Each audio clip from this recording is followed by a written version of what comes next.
Shalom. First and foremost, I'd like to give all praise to Yahweh, Ba'ashem, Yahushai, Ba'ashem Rukal Kadash. Double honors to the elders and apostles of Great Millstone who are teaching this truth. And shout out to Yakim that's out there on the four quarters of the year proclaiming this truth. You know, this is the year of prophecy, and we're prophesying of things to come in not such a distant future, as we're seeing the Medo-Persian Empire becoming a lot bigger. That this little tiny country known as Iran, which is really Persia in the scriptures, is becoming exceedingly strong, as their navy was able to chase off a U.S. aircraft carrier most recently in the Persian Gulf. So the United States in trouble just even getting in through the Persian Gulf, which, you know, they're planning, to set up a false flag in Syria in order to launch a missile strike against Syria. So they thought they'd come in through that area in the Persian Gulf to Iraq to fire missiles into it. They thought they could stick their carriers over there and launch a sortie of attacks. But they're having a hard time because their cruise ships are able to chase down the U.S. military. So the Medo-Persian Empire is very strong. Persia is known as the #1 navy. The Iranian Navy is like the #1 navy in the world. You know, it's far exceedingly greater. And then, of course, Russia is also being a guard unto them, has the best defenses, the S-300 systems, which are just delivered to Syria. So they're being a guard unto them, fulfilling Bible prophecy, this being the year of prophecy.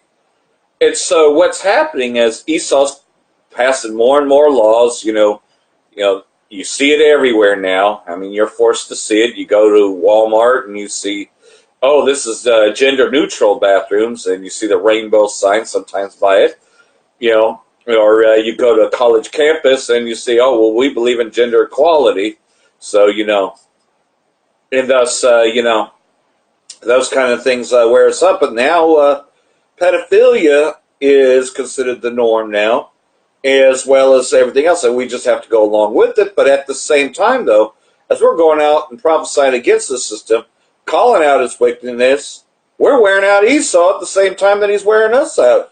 So it's kind of a two-edged sword. We're wearing him out with our testimony.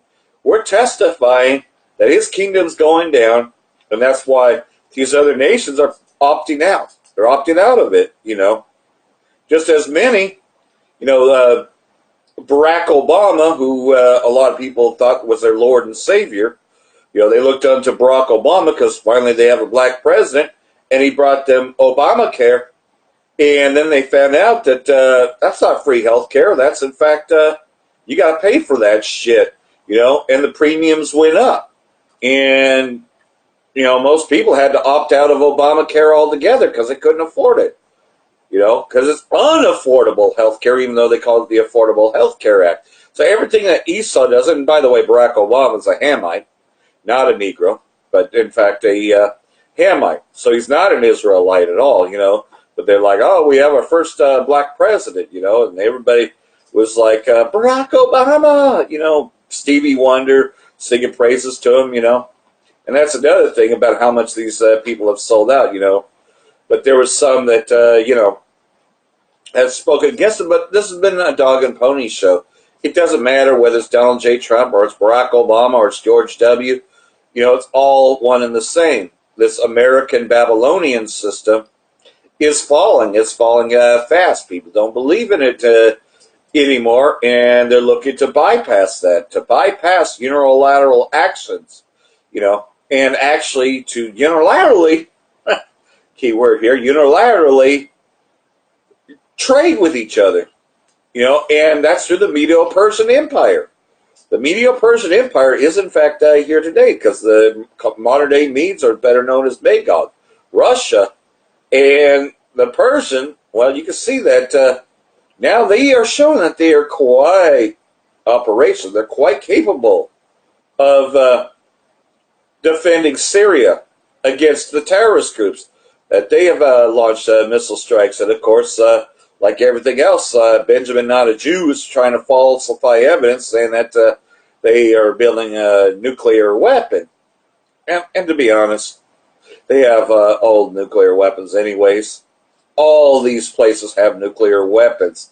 But, trying to say, oh, well, they lied about it and this and that, just so that way they could try and regulate them because, just like I had mentioned about the PayPal system yesterday, again, these embargoes against these other nations, these sanctions against these other nations, well, they're getting fed up with America's bullshit, so the lion, and coincidentally, the lion, which is another term for Yahweh Shai, the name Assad, coincidentally, if you find out that Assad also means lion.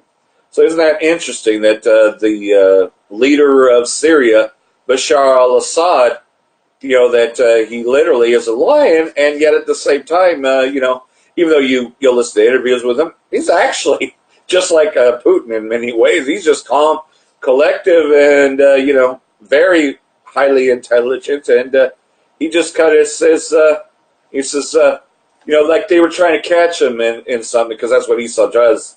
He tries to catch you in something, and they're like, well, what to you is a terrorist? And he says, anybody that tries to destroy government buildings, and, he says it's one thing to protest, but these are not protests. When you're destroying government buildings and all that, that's an act of terrorism. When you're trying to take a legitimate government and try to replace the government, that's considered terrorism. So all these people are terrorists, because they have no jurisdiction. Not to mention, he was elected by the people. And this big fight is over Syria, and the Medo-Persian Empire is pretty much being a guard unto them.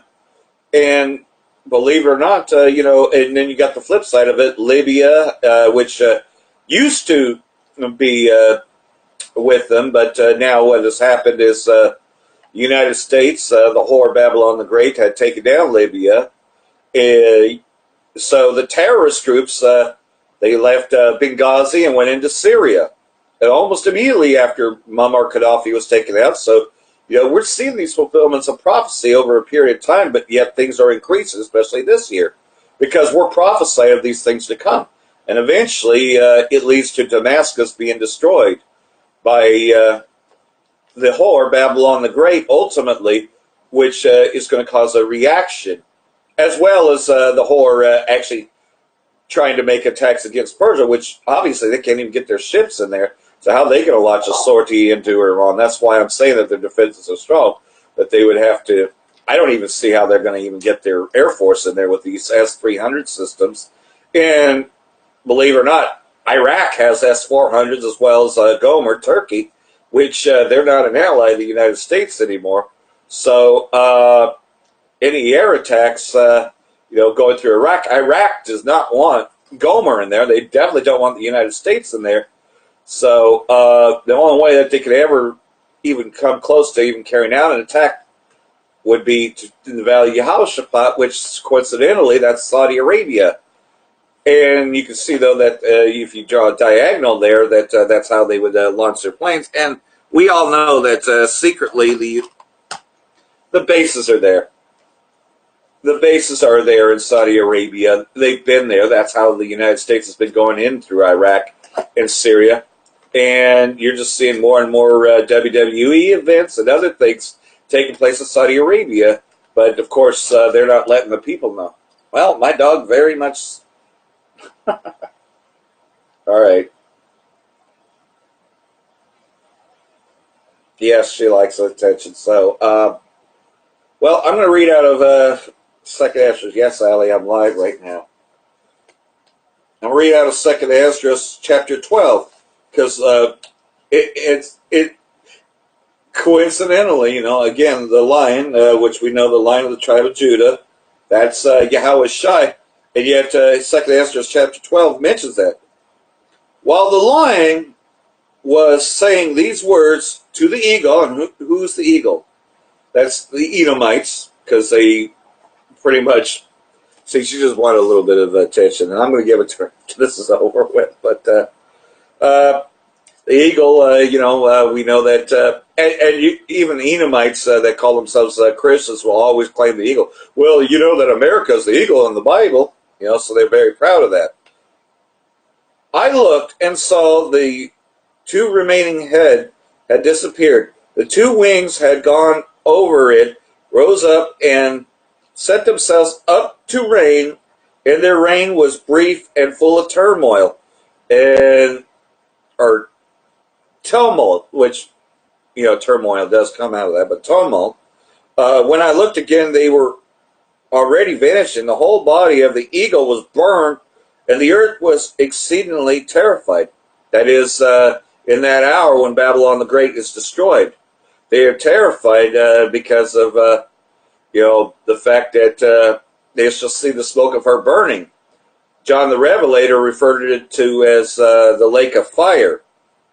Then I woke up in great perplexity of mind and great fear, and I said to my spirit, you have brought this upon me, because you search out the ways of the Most High. I am still weary in mind and very weak in my spirit, and not even a little strength is left in me, because of the great fear with which I have been terrified tonight. Therefore, I will now entreat the Most High that he may strengthen me to the end. And that's what we got to pray upon, because, of course, we know this day of destruction is coming. We want to be on the correct side. We want to be in that number when the saints go marching in. What's that talking about? When we come down from the chariots, when the saints go marching in. When we come into our rulership, and we're where we need to be.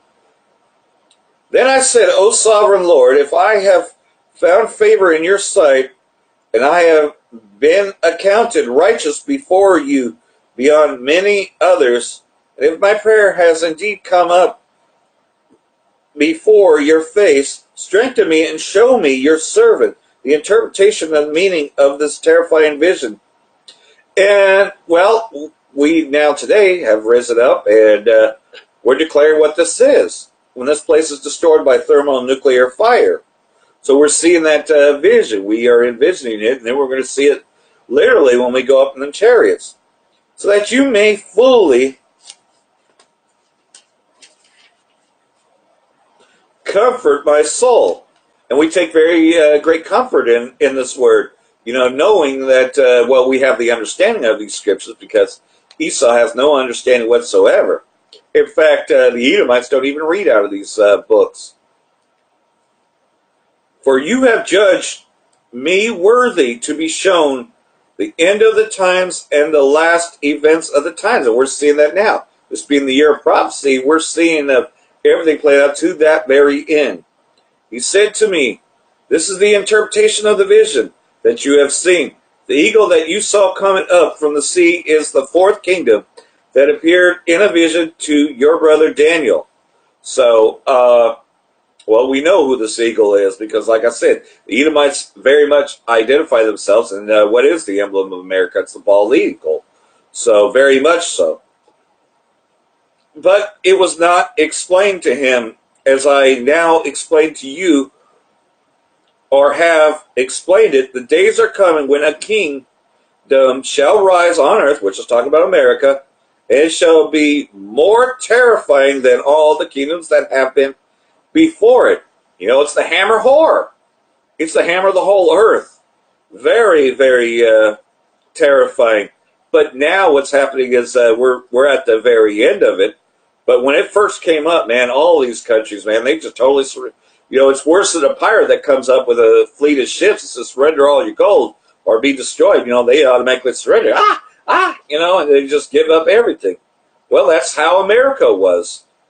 And still is in many ways. There's countries that don't have defense unless Russia's backing them. But now Russia, being a guard unto them, a lot of these other nations are saying, you know what, fuck America.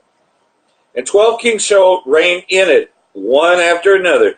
But the second that is to reign shall hold away for a longer time than any other one of the 12. This is the interpretation of the 12 wings that you saw. So, again, pretty much America, has been in power for over 200 years. And most kingdoms don't last that long, but, let's face it, though, that America has a time and its place, and it's at the end of its place.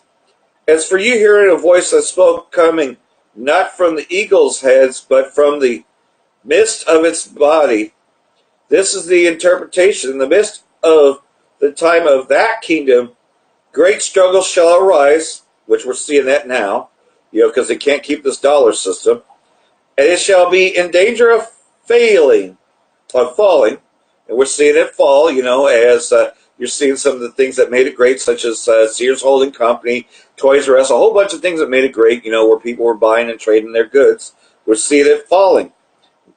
Even Harley Davidson, which flies the emblem of the eagle, man, they moved base into the Indies out there because they weren't going to sanction the Europeans from buying their motorcycles. They weren't about to do that.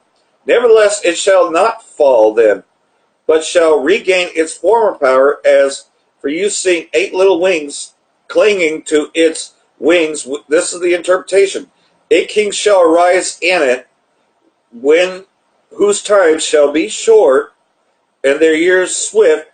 2 of them shall perish, which I was talking about France and Spain, and pretty much the English, which is the main part that makes America, because it's an English-speaking country. Although it's Babylon also, because you got every language in here as well. The middle of its time draws near, and 4 shall be kept for the time when its end approaches, but 2 shall be kept until the end. As for your seeing 3 heads at rest, this is the interpretation. In its last days, the Most High will raise up 3 kings, which, again, I just talked about that. That's France, Spain, and, of course, England. And they shall renew many things in it, and shall rule the earth and its inhabitants more oppressively than all those before them. Therefore, they are called the heads of the eagle. So again, this is talking about Esau, the so-called white man. And this is the main reason why they didn't want these books in the Bible, why they took them out. Because it is they who shall sum up his wickedness and perform his last actions. And we're seeing these last actions, but we're also now, seeing this final kingdom coming to its head. As for you seeing that large head disappeared, one of the kings shall die in his bed, but in agonies. And that's talking about when the Roman Empire did die, but now it came back up. But as for the 2 who remain, the sword shall devour them. For the sword of one shall devour him who was with him, but he shall also fall by the sword in the last days, which putting this kingdom divided. And the sword is another term for Esau, the Edomites, but you're seeing this kingdom split. You got Gog and Magog, who's being a shield unto these other countries, and then you have the oppressor, the main one, which is Babylon the Great, and you're seeing them about to go to war, become more and more. And Amalek, the head tribe of Esau, is very scared of this because they know that many rules ago, we know the history of the Persian Amalek, the Persian Empire, and how Amalek was confounded by the Persian Empire.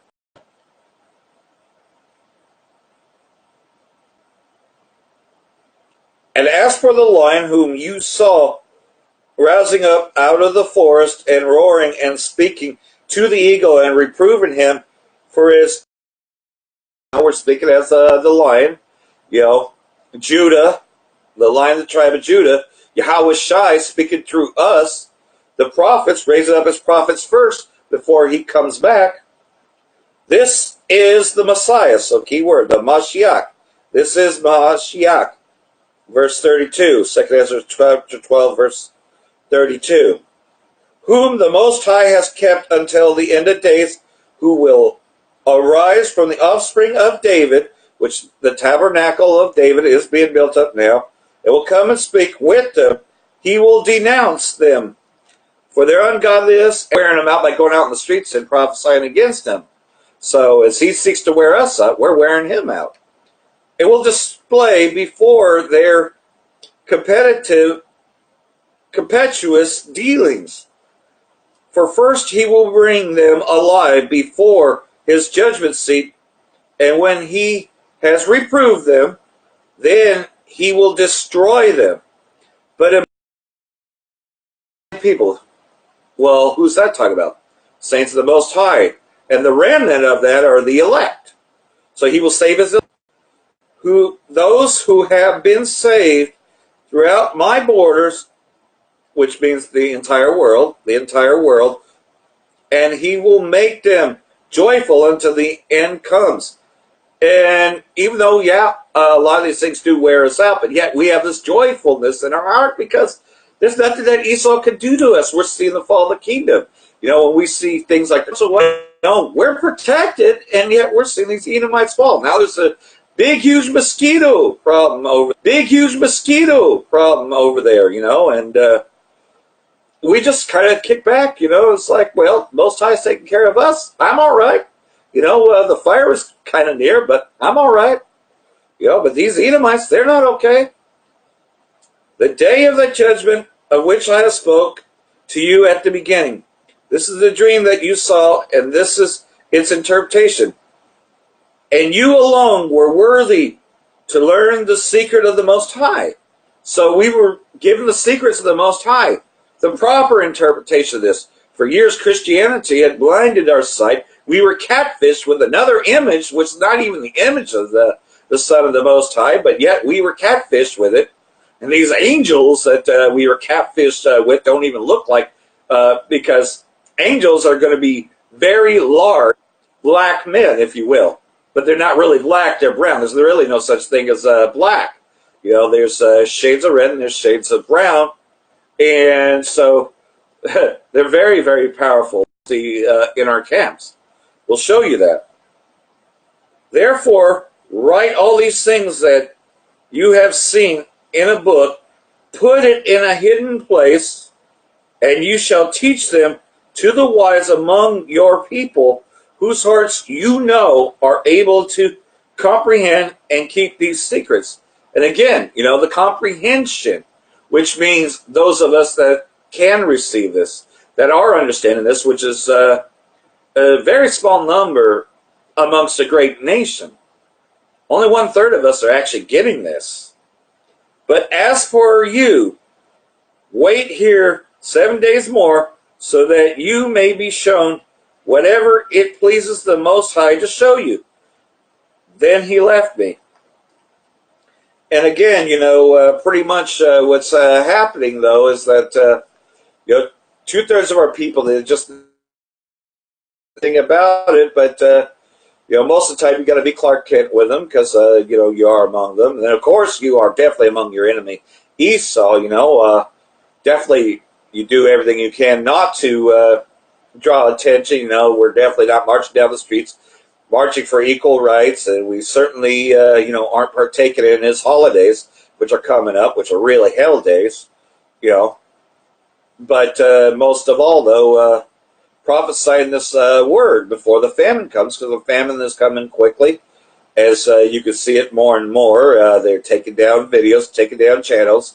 So, you always have 2 or 3 more ready. So if they take down the one, well, you already got another one running. You just redirect everybody to that channel. That's what I had to do. I've had to do that quite a few times. Because getting to Esau big time, especially we Confusion of Faces, man, that just totally fucks up their plan. Because here we're prophesying against Esau, and we even look like him. And we're prophesying against him, and it just totally fucks them up. It's like, wait a minute, aren't you white? Yeah, but I have the appearance of being a white. I'm an Israelite trapped in Edomite body. Go figure that. But, they always... we'll always have something to say about Confusion of Face Israelites, but nobody really deals with Confusion of Face Edomites. Well, I like to. I like to deal with the Confusion of Face Edomites because there are many Edomites that look like Jakes. Lots of them everywhere.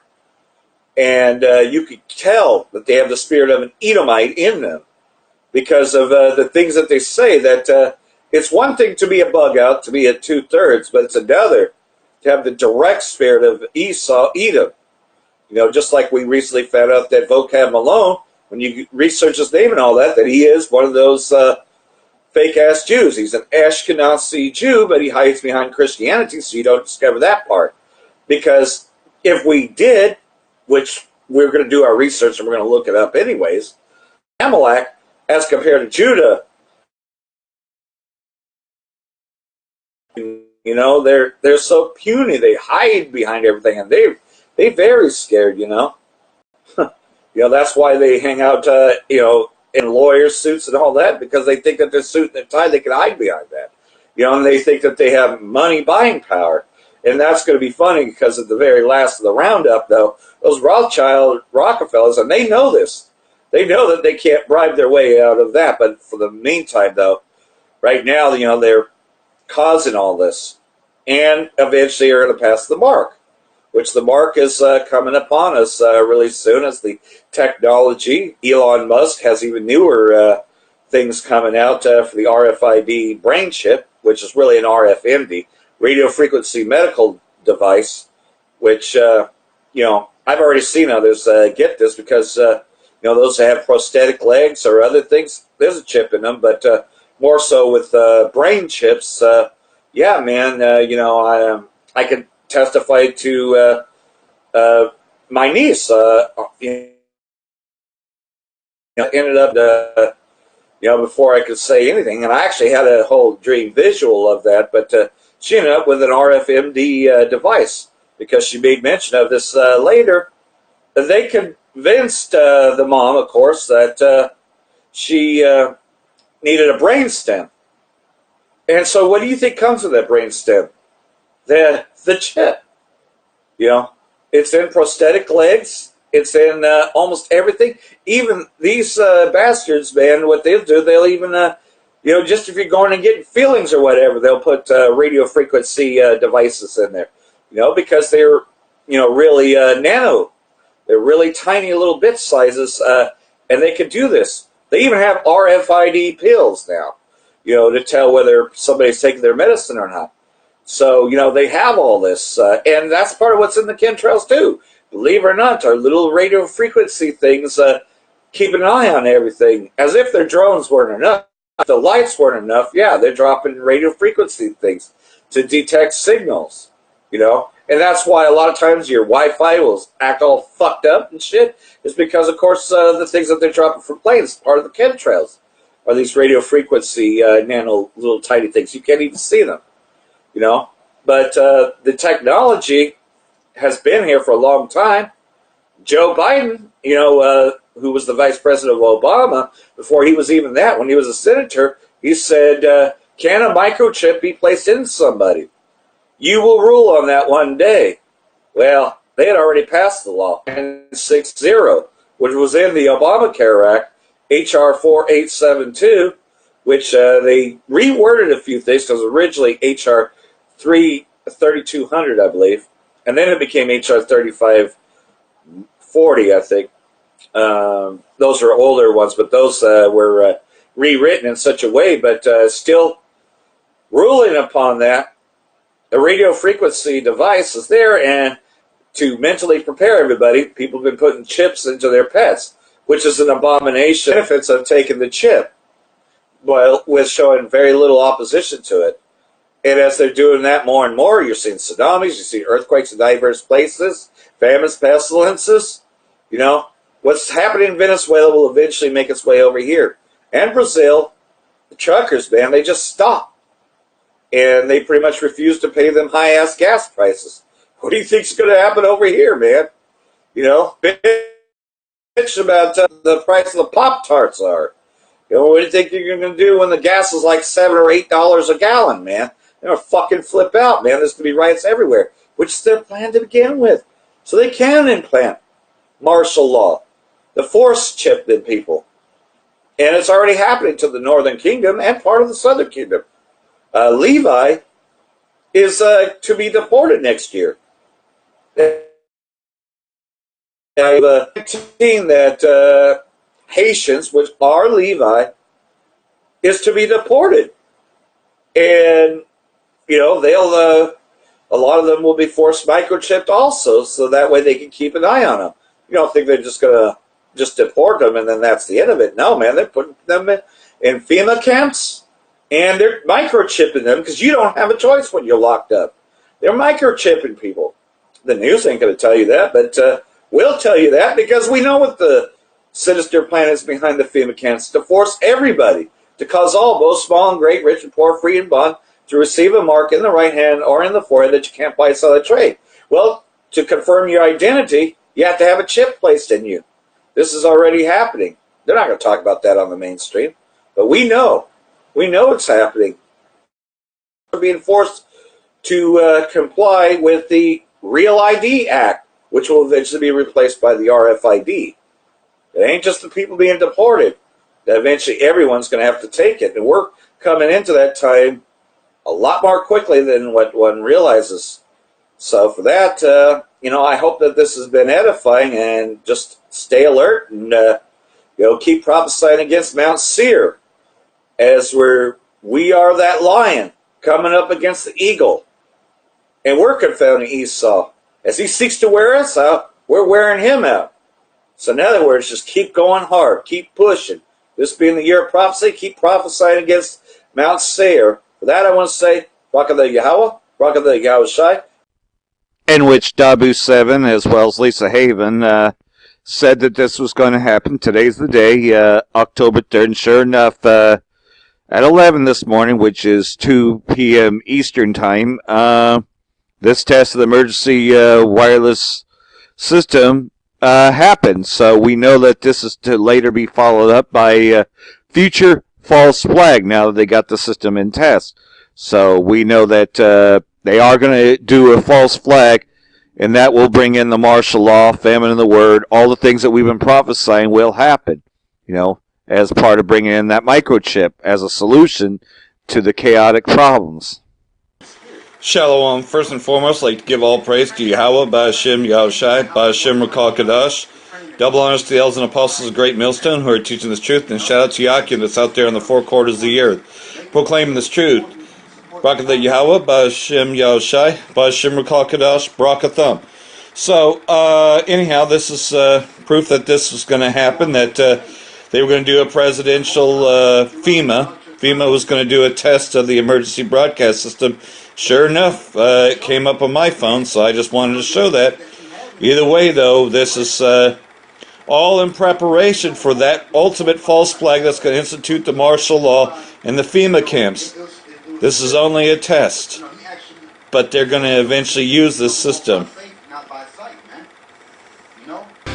Hi everyone, Lisa Haven here. In case you haven't heard this by now, I wanted to give you a heads up, but the president is going to be sending a quote-unquote presidential alert to your cell phones at 2:18 Eastern Standard Time. Now I'm going to take you straight to the source. This is on foxnews.com, and it's titled FEMA Test of Presidential Alert to Go Out Wednesday to 225 million electronic devices. The report goes on to state a nationwide wireless emergency test is scheduled to take place Wednesday afternoon as the FEMA conducts its first quote-unquote presidential alert. It will roughly go out to 225 million devices across the U.S. and sound off at 2:18 p.m. Eastern Time. For this presidential alert, it will read, quote, "This is a test of the National Wireless Emergency Alert System. No action is needed," end quote. So can you opt out of this alert message? And the answer is actually no. While there is options to opt out of other alerts that you get on your phone, this one you cannot. Now then the question remains, what is the objective behind this alert? Is it a bad thing? Is it a good thing? Well, here's my 2 cents on the matter. First of all, I want to say that if there is some kind of national alert, maybe some kind of natural disaster or man-made disaster for that matter, they can send out a message or an alert to your phone. That's a good side of it. The negative side of it is anyone in power could use this kind of, well, power force for good or for evil. In Trump's case, I hope it will be used for good, and I'm kind of waiting on the text message, Hillary for prison. It'd be kind of funny nonetheless, but that said, and all joking aside, I think this could be a way that the president maybe could warn the American people of some kind of coup even being attempted on the White House. So obviously there's multiple reasons that can be used. And in the right hands, it can be used properly. In the wrong hands, it can be used improperly. Anyhow, wanted to give you this quick message. I'll likely be putting up another video, but wanted to get this out to you before the message went up here in just a couple of hours. Well, thanks again for tuning in. I'm Lisa Haven, signing out. And these Edomites trust so much in their Christianity. But here's what we're telling them, that these missiles can and will hit, and they will not miss.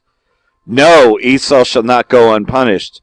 He will be destroyed in 1 hour by way of these thermonuclear missiles. All right, Shalom. First and foremost, I want to say Kol Halayim Wa Hawad La Yahabashim Yahabashai Bahashim Harakak Wadash Itawada Yahabashim Yahabashai for the Rakak Wadash, the Holy Spirit, which guides us into all truth. Double honors go to the elders and apostles, a great millstone who rule well in the scriptures. Salutations to the Ba'ath Wadah, the house of David, the Most High Power's election, beginning with the Akim, the men of the Lord, the servants, the prophets, pushing the correct doctrine out on the highways and byways, sincerely and truthfully, throughout the four corners. Quick article and a quick message for all you scorners and scoffers, and all you Christians, and you Edomite Christians, and you apologists, okay? And you 2/3, man. 2/3 of you so-called blacks, Hispanics, Native Americans, Israelite foreigners, or you too. The missiles are coming, man. The missiles are coming. The weapons of Yahabashim Yahushai's indignation are on their way. And this article right here, off of, let's see, what is this website? rbth.com. All right, goes into the high-power nukes that are getting ready to be sent over here, courtesy of Vladimir Putin and the Most High Power. All right. Vladimir Putin and the Most High Power got something for this whore called America, this shithole called America, this depraved, barren valley of death you call America. All right. The Most High Power and Vladimir Putin, along with a host of nations, man, got some special delivery for you Babylonians, man, you Egyptians. All right, so let's read about these new weapons. Again, from rbth.com. Title of the article: Russia's army will soon be locked and loaded with the world's fastest missile. Published yesterday, October 2nd, 2018. It says the hypersonic Zircon can travel 8 times faster than the speed of sound. And this is from Sputnik. It says the new weapon system will effectively be untouchable given its missiles cut through the air at a rapid 2.5 kilometers per second. That's 8 times faster than the speed of sound. No air defense setup will be able to get near the projectile. And we were out on the highways this past weekend, and some devil, all right, so some so-called white devil, okay, Edomite, was bragging about how America's still number one, and he was saying America's number one. You know, just the pride of that devil's heart has him deceived, man. As the scriptures say, the pride of thine heart hath deceived thee. All right, going to Obadiah. All right, and he's thinking that America, okay, Babylon the Great, will win World War III. All right, but this article says otherwise, and even more importantly, the scriptures say otherwise. All right, you Americans are in for a rude awakening. Okay, it says the first weapon of this kind to be tested was the Zircon anti-ship missile, the successful trial of which was reported by Russia's defense ministry in 2017. However, no photos or video from the tests have yet been released to the public. As it stands, it's known that Zircon missiles will be able to hit targets from 500 kilometers away, while developers reportedly want to make the weapon even faster, increasing its mind-blowing speed to 3.5 kilometers per second. Okay? That's to give you an idea, in lay terms, if a missile's launched from Moscow, it could be in New York City in minutes, man. All right? Minutes. Not hours. Minutes. Okay? Hey, Babylon is going to fall in an hour, man. All right? Because it's not going to take long. Once these nukes are shot from the end of the earth, it ain't going to take them long to reach their destination, man. Babylon the Great. Babylon's judgment, the scripture says, let me get a scripture, is going to come in an hour, man. Okay? This is Revelation.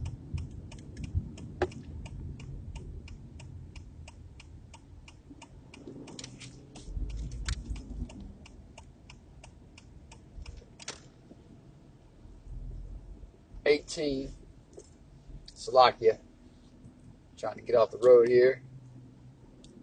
Bear with me for just a second.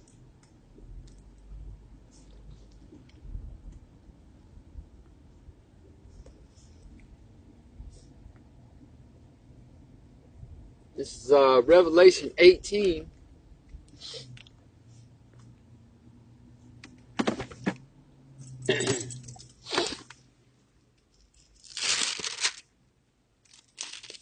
And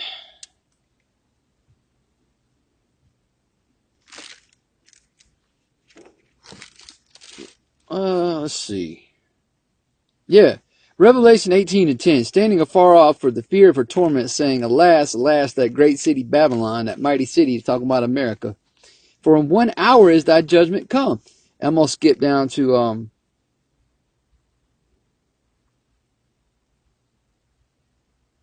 verse 17. All right, Revelation 18:17. For in 1 hour so great riches is come to naught, and every shipmaster and all the company and ships and sailors and as many as trade by sea stood afar off and cried when they saw the smoke of her burning, saying, What city is like unto this great city?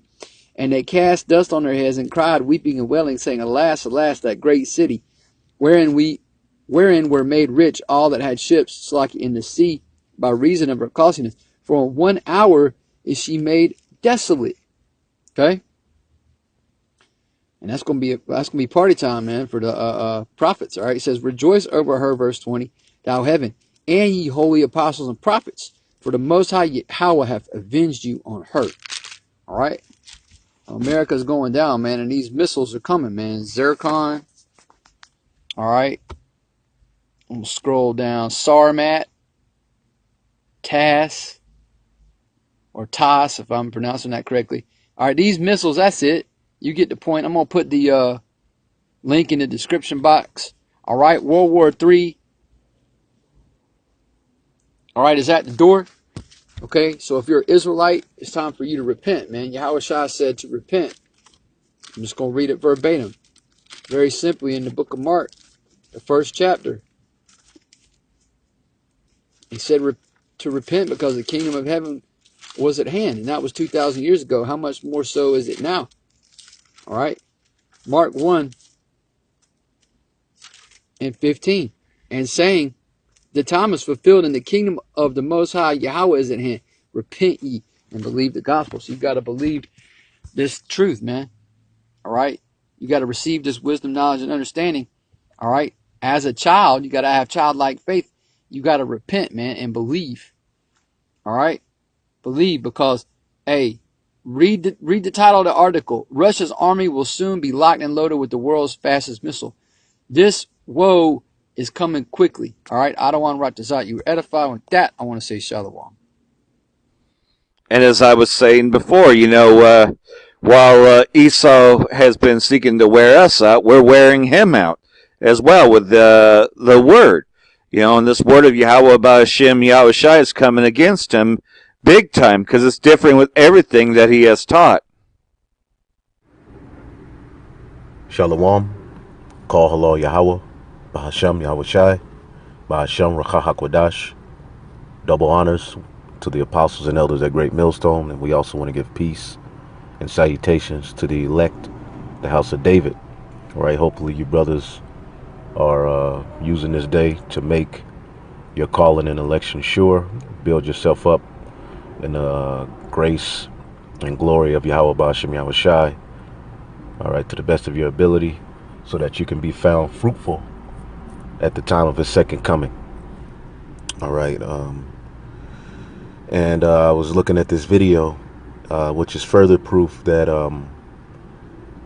this race of people, these Edomites, are completely on their last leg. You now have them going at each other's necks. You got the far right Edomite going at it with the leftist Edomite. They all have dirt on one another, and in these latter days, prepare for a lot of that dirt to come out, and that's why a lot of these things and scandals are coming out. But the overall thing to take from this is that this place is not of any truth. Because remember, these are the people who make, decisions for the future of the world, so to speak. And there's constantly scandal after scandal after scandal, fraud, theft, wickedness, all right, amongst the rulers of this world, the people who are in place of judgment, all right. And you have this guy, Kavanaugh,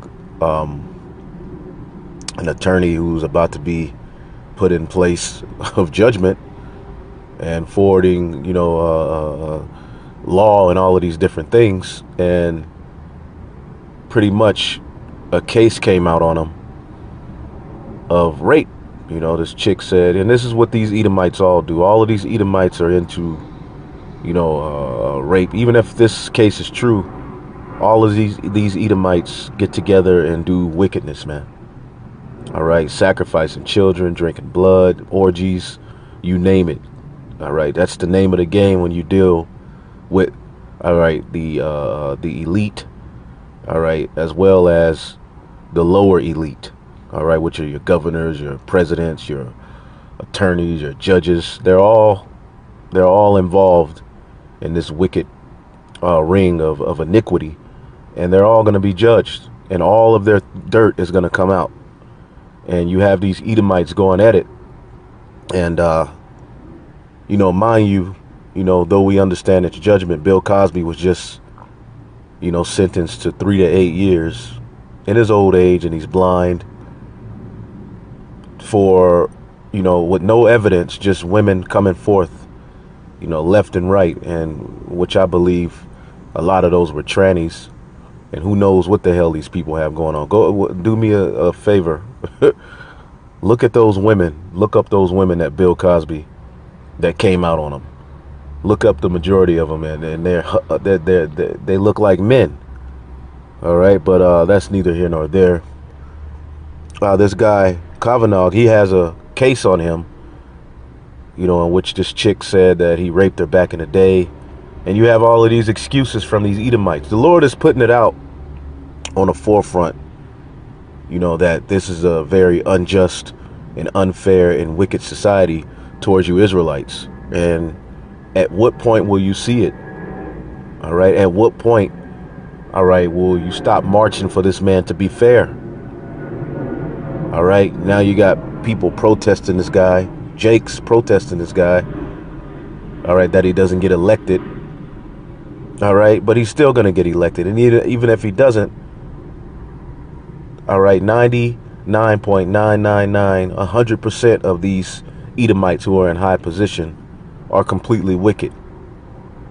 Okay, they practice pedophilia, rape, and other things. So Tucker Carlson and this other guy, I'm going to show you that they're saying it's about race that this is coming out. Esau's pretty much, he doesn't know what angle to come, how to complain. He's just pretty much all over the place. He don't know whether to shit on himself, kill himself, cry, jump up and down. He doesn't know what to do because pretty much white men, all right, and women are under the microscope. So I'm going to play this clip from the Young Turks, and hopefully y'all get some enjoyment out of it.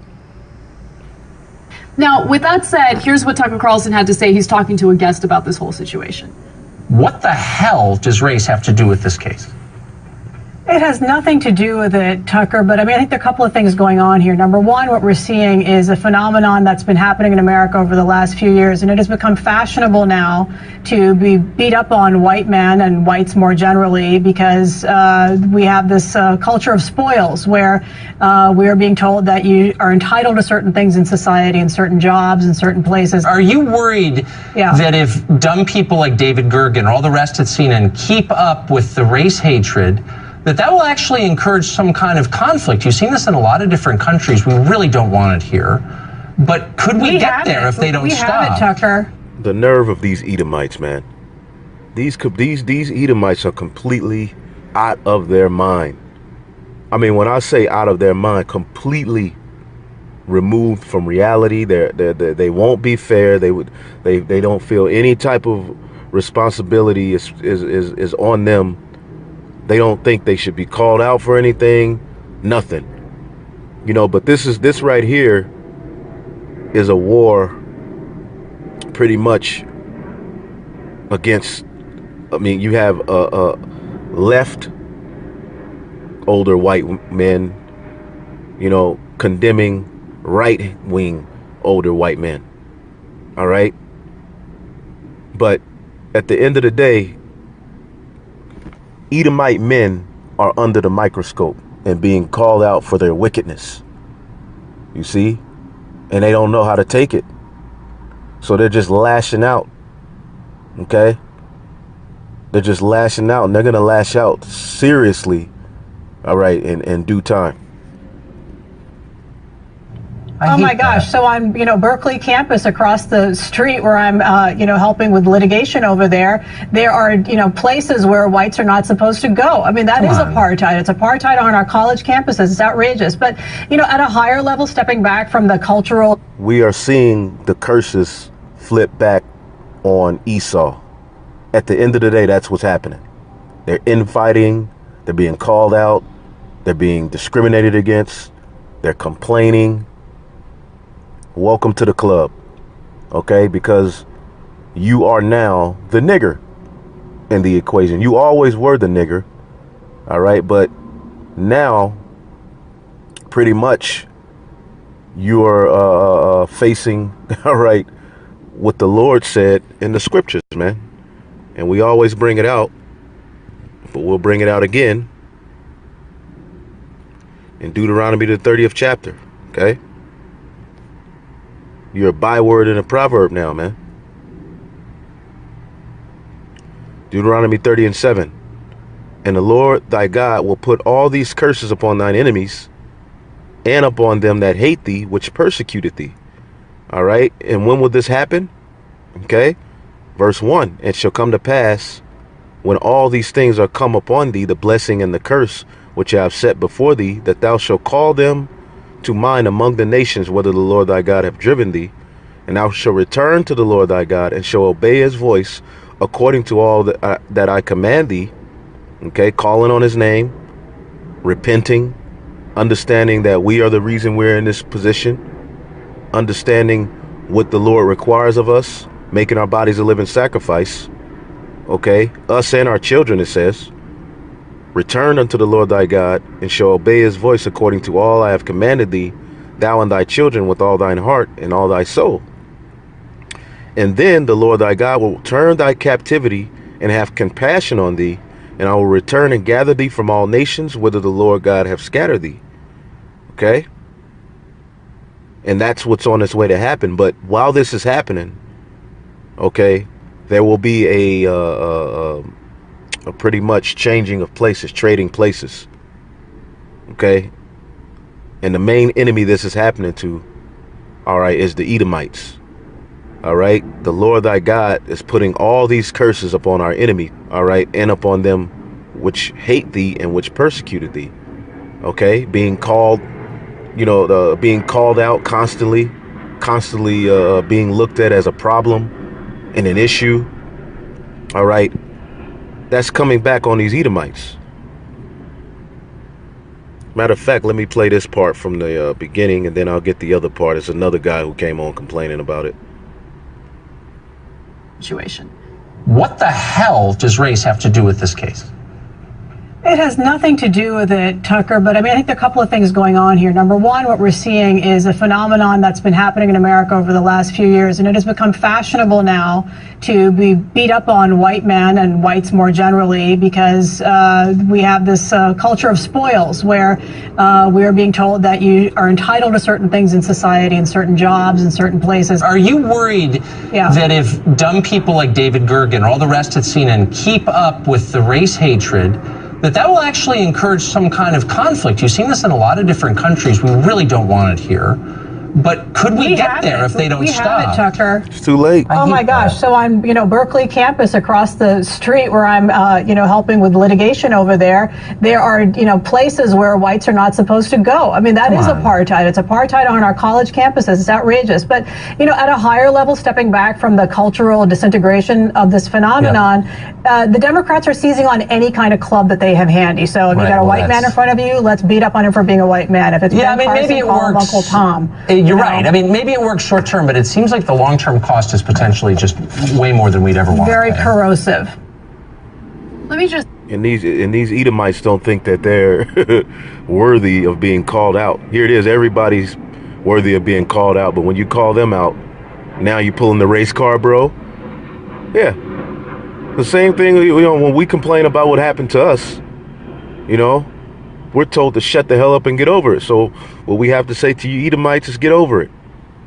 And they're really responding to the real cry. Because this thing, this little situation here, all right, is just a piece of a way bigger puzzle of you devils terrorizing the planet Earth, man. Mention that all 11 Republican members of the Senate Judiciary Committee are white men. So to make an argument that they're at some sort of disadvantage and this is the left's war on white men is ridiculous, especially when you consider that the first accuser and the person who testified during this during this hearing is a white woman. This is not about race. All right. You're going to have class wars. All right, and you're going to have race wars. Check out this other demon. Sense. You have Alan Dershowitz, who appeared on Fox and Friends for a segment. So-called Here's what he had to say. Imagine if the situation were different. Imagine if a liberal Democrat president had appointed the first Muslim American to the Supreme Court, and somebody said, oh yeah, I remember he was a terrorist when he was 17. The ACLU would be all over this case. No, you can't presume guilt of terrorism. Everybody would be saying the burden of proof is so heavily, but when the shoe is on the other foot, when it's a white man being accused by the left of sexual offenses, all the rules are called off. The rules of presumption of innocence, the rules of due process. We know he's guilty because he's a white man, she's a woman, she's a survivor. That's the end of the inquiry. So it's clear as day that these devils the curses are flipping onto them. That was a so-called Jew. Okay? And you see, it's beautiful to see this happening, man. Let's read it again. Let's read it again. Deuteronomy 30:7. And the Lord thy God will put all these curses upon thine enemies, and on them which hate thee, which persecuted thee, and thou shalt return and obey the voice of the Lord, and do all his commandments which I command thee this day. Okay? And that's what's happening. Okay, we're turning back to the Lord, and we're calling on this. And that's why that name is so important, because when we call on that name and we're at one with our power and we offer up those spiritual sacrifices, he hears us, and he turns our captivity upon the heads of the oppressor, man. That's what happened all throughout the Bible. Okay, whenever Israel was in trouble, okay, what did they do? They called on the Lord. They offered up those sacrifices. Now we offering up spiritual sacrifices, in which Yahweh Shah HaMashiach is the ultimate sacrifice. And guess what? Since we've been doing that, okay, we can see the curses being lifted off of us, all right, and being placed upon our enemies, man. All right, their birth rates are low. Okay, you got a lot of white on white crime that they're not putting in the news. These Edomites are at each other's throats, okay, which goes to the prophecy in Isaiah. Okay, Isaiah the 19th chapter. Okay, in the 2nd verse, I will set the Egyptians against the Egyptians, okay, and they shall fight every one against his brother, every one against his neighbor, city against city, and kingdom against kingdom. Okay, that's why Gog and Magog and all of these different, all right, European nations that are a part of the NATO and the EU are growing tired of the whore. They're fighting against one another. This is a part of cursing. Remember, in the curses, all right, it said that the man that is tender and delicate amongst you, all right, his eye shall be evil towards his brother. We hate one another. There's no mercy. All right, niggas, take pride in exposing things about one another, and putting out dirt on one another, and that's the niggas culture, man. But now, look at Esau, man, and these different pedophile things that are coming out, Pizzagate, are being put out by other Edomites. All right, and Trump is going hard at these pedophiles because he knows that's how they get down, man. So-called he's going at the deep state, but at the same time, he's protecting, all right, Israel. So it's all sorts of madness. It's WWF, but at the same time, the Lord has put the spirit on these people, all right, to war against one another, man. And the new Egyptian is Esau. The new Pharaoh is Esau. Let's prove that. Okay? This is a very spiritual book, all right? It's a very, very highly spiritual book. It's a spiritual puzzle, man. All right? Joel 3:19, Egypt shall be a desolation, and Edom shall be a desolation. All right? A desolate wilderness, which is speaking of Babylon the Great, which is controlled by the Edomites. That's why David said, O daughter of Babylon, who ought to be destroyed. Remember, O Lord, the children of Edom. Okay, this is the final captivity, brothers. The 4th beast in Daniel the 7th chapter. All right, and then the little horn that came up from the 4th beast, which is a part of the 4th beast, which is Babylon the Great, is on its way out. And once that falls, we'll be in safety. We'll have the laws written in us. We'll be good. Okay, purge out the rebels and start over in righteousness. Egypt shall be a desolation, and Edom shall be a desolate wilderness, for the violence against the children of Judah, because they have shed innocent blood in their land. Okay, so these Edomites are feeling it. All right, they're complaining. All right, they don't know how to react. They're infighting. I mean, even when other white men get on other white men, it's racism. They don't know what to do. This is a nation robbed, all right, that is about to be robbed and spoiled, just like we were. Okay, and you will not be able to wiggle out of this judgment, man. All right, we'll end it off here. Micah chapter 2:3. Therefore, thus saith the Lord, behold, against this family do I devise an evil, from which ye shall not remove your necks, neither shall you go heartily, for this time is evil. All right, in that day shall one take up a parable against you and lament with a doleful lamentation, and say, we be utterly spoiled. Ye have changed the portion of my people. How hath he removed it far from me? Turning away, he have divided our fields. Okay, they covered fields. They've done all of this wickedness. Okay, Christopher Columbus Day is coming up. Nothing but wickedness being celebrated. Now you're being called out, and you don't know how to react, but like the baby you are, by crying, just like you did after you gave up your birthright. Shalom. So, as you know, we have spiritually corrected the mistake here in Deuteronomy, but, this is a lesson that we have to revisit every now and then, because these other groups, such as IUIC and ISUPK, and particularly IUIC, likes to come out with this and say, "Thou shalt not abhor an Edomite, for he is your brother." Yes, Esau is our brother, but he's the bastard of in essence, that he did not get the blessing, that we got the blessing, although he did get a blessing, which was the sword. We received the spiritual blessing, which is the one that he's been jealous about. Nonetheless, though, what's going on, though, is that this has been a huge mistake. It is Aram, which is another term for Syrian. Thou shalt not abhor a Syrian. So, in other words, yes, Syria did partake in the taking down of us. And like I said, all these other nations are going to be subject unto us. We're going to suffer underneath our rulership for a little while.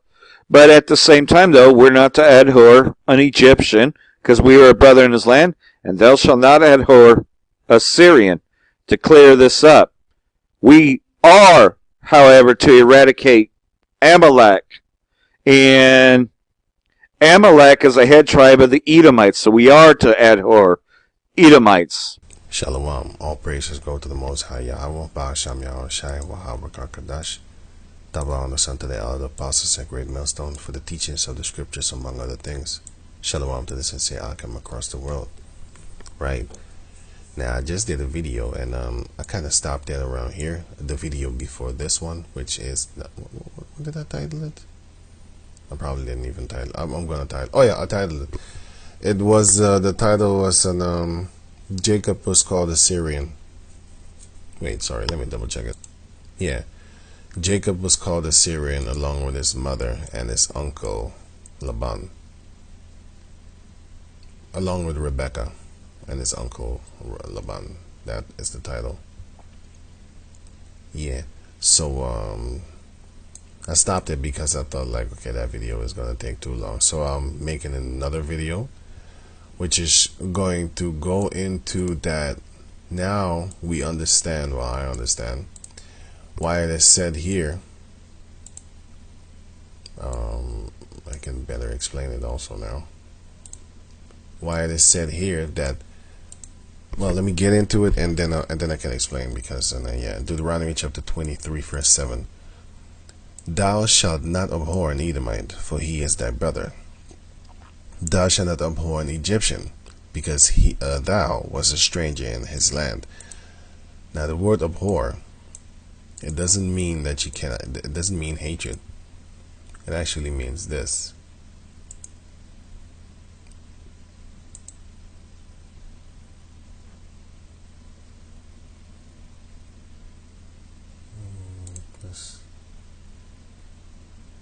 Right. That says, I know what it sounds like, but that was just a chair. Yeah. Abhor. Circa 1400. To loathe. Regard with repugnance. Dislike intensely. Literally, this is what it literally means. To shrink back with horror or dread. That is what it actually means. So when you read it again, it says, thou shalt not shrink back from an Edomite, or abhor him, abhorer.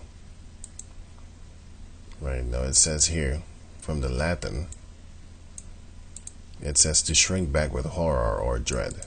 From Latin, abhorer, shrink back from. Have an aversion for, shudder at. When you shudder at something, you're kind of scared. Wait, let me... Shudder. Of a person. Tremble convulsively, typically as a result of fear or revulsion.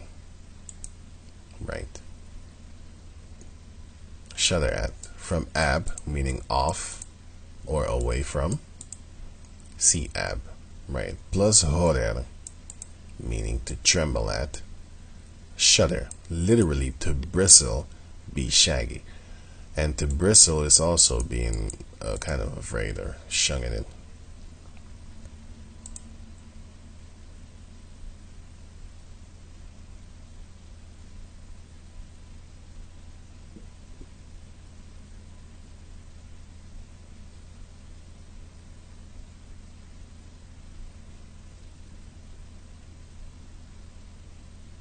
Of a person react angrily or defensively. She bristled at her rudeness, at his rudeness, sorry. Be shaggy.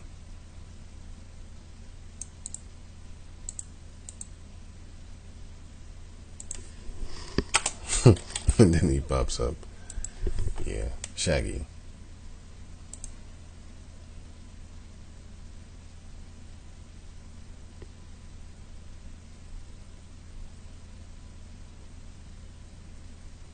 Okay, so I had enough, right? So basically, shaggy also means the same as bristle. It's kind of shaky, basically like that. So it says here, thou shalt not abhor an Edomite, for he is thy brother. Thou shalt not abhor an Egyptian, because thou wast a stranger in his land. Right. So now I'm going to break it down in the, how you call it, the English version way, to show you that it doesn't mean you can't hate an Edomite. And you're supposed to hate an Edomite. I'll give the example. Malachi chapter 1 verse 1. The burden of the word of the Lord to Israel by Malachi. I have loved you, saith Yahweh. Yet say ye, wherein hast thou loved us? Was not Esau Jacob's brother? Saith the Lord. Yes, yet I loved Jacob, and I hated Esau, and laid his mountains and his heritage waste for the dragons of the wilderness. Whereas Edom saith, we are impoverished, but we will return and build the desolate places. Now you can clearly see he says we. So it's not just Edom. Neither is it just Esau. It's his whole people. Wherein Edom saith, we are impoverished, and we will return and build the desolate places.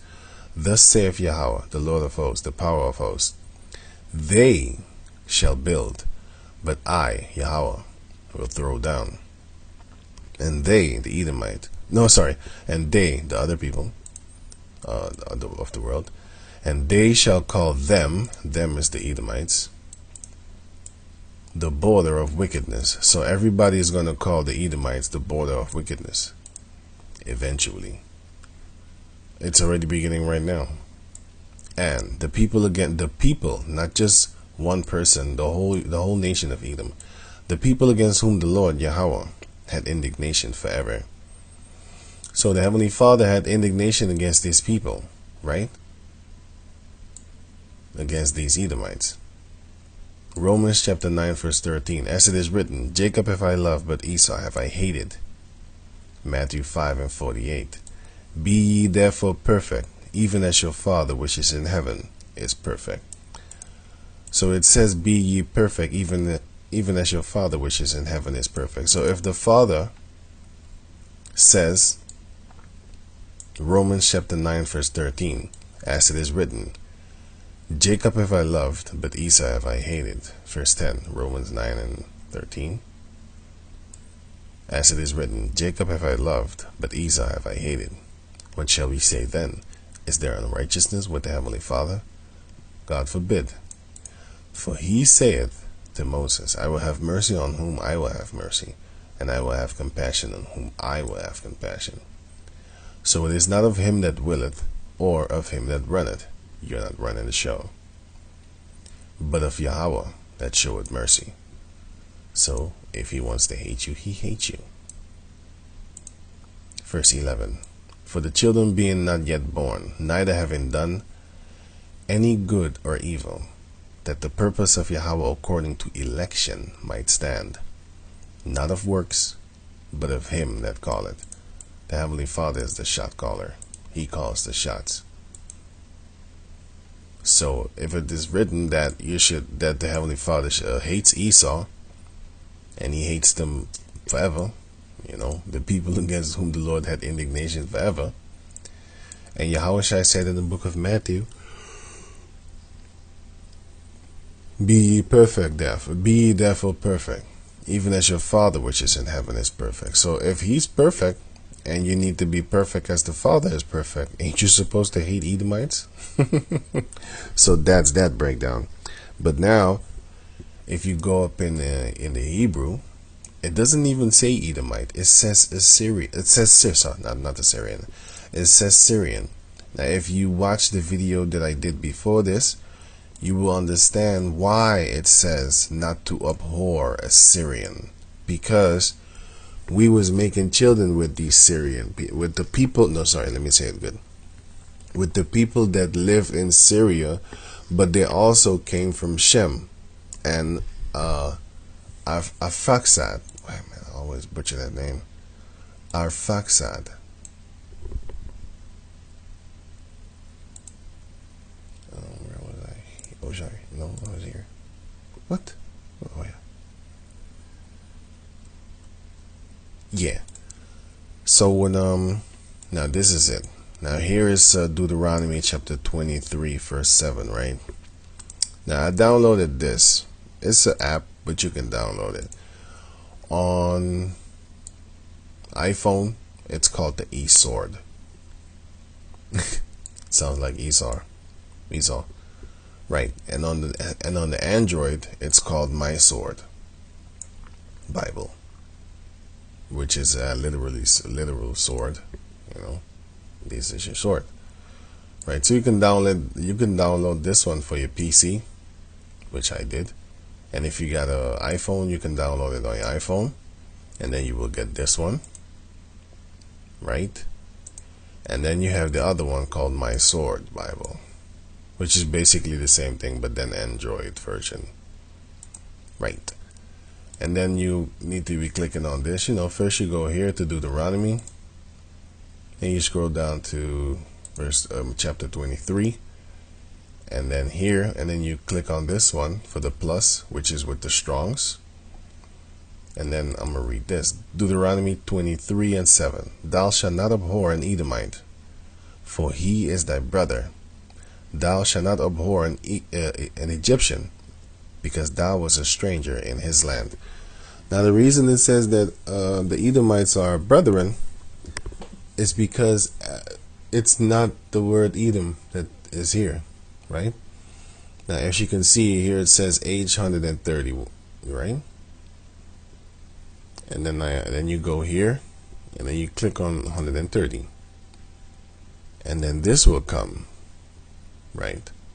And then it says here, Adamia, which is Edom, Edomi in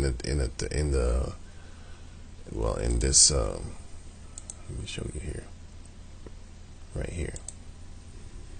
Strong's H130, Edomi, right? This is in the form just below that, Edom,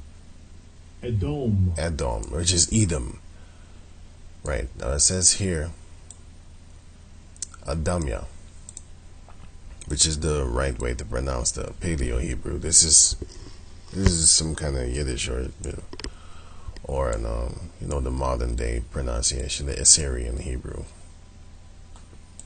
right? Assyrian Hebrew. Now this is aged 130, and I just showed you that right here, age 130, which has the same word. If you double check it, you can press pause. You already saw it, right? Now it says patronymic from Hebrew 123. It says there from 122 red. I can't put the cursor over there, so I'm gonna just read this.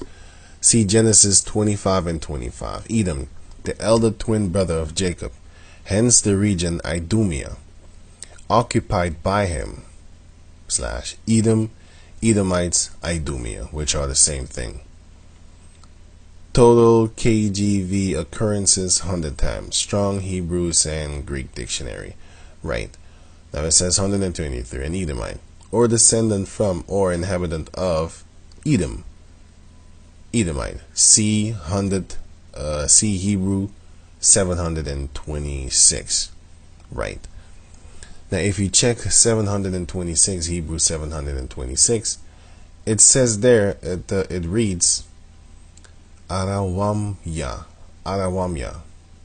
That's what it reads. Now I'm going to go check out 126, which is Hebrew 126, which says Arawamya. This is Ra, Wa, Ma, Ya. Arawamya, right? Adamite. Syrian. How can a Syrian be Edomite while Syrian comes from Aram, and Edom comes from the man named Edom? That's like when your surname is America as a man, and you have a wife, and all your children's surname will be named America also. And then you have another man which is not of the family of you. You have another man with the name China, and everybody that comes out of him, their surname will be China. Now the sons of America can never become like Chinaman, with the surname China. But the daughters of America, when they marry with China, with someone of the sons of the person with the surname China, they can become a China. I'm not going to say Chinese, I'm just giving an example. They can become a China, and but they are Americans, basically, right? But they can become a China if they marry with China's son, and then get children, and those children will not be America because they will be the seed of China. So back to the thing, Assyrian or Aramaic can never be an Edomite, and an Edomite can never be an Aramaic. This is like a zwine, and this is like another form of a cat, for example. They cannot procreate with each other. They're not the same, for example, Right, so going back to over here. No, already was it? Yeah. Hebrew 726. So it actually is supposed to say, because even here it says it, a clerical error for Edomite. And I'm click on this, which is Hebrew 130. I already have it here. Hebrew 130. Hebrew 130. So yeah. It says Adamya, which is Edom, Edomite. And this is the word that is supposed to be there, which is Ewu, which is this. A clerical error, a clerical error for Hebrews 130, an Edomite / Syrian. So they made a mistake. And what is a clerical? Clerical, actually. Clerical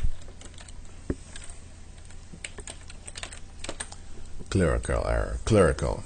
Concerning with or relating to work in an office, especially routine documentation. Documentation. And administrative tasks. Relating to the clerky. Now, what is a clerky? This is a clerky. A clerky. The body of all people ordained for religious duties, especially in the Christian church. I wanted to say the church in church, but sorry. Christian church. Christian. And that's why that's one of the reasons why you have, what's his name again? Clark Kent. Wait, let me get that. Right, which is just something interesting. Well, I found it interesting. Now you have the name Clark from Clark Kent, right? Clark Kent, male. Now the meaning, this is, by the way, this is meaningofnames.com. You can check out names. Meaning of Clark, French name. Other origins for the name Clark include French / English. The name Clark is most often used as a boy name or male name. In French, the name Clark means clergyman, which I just showed you what your clerky means.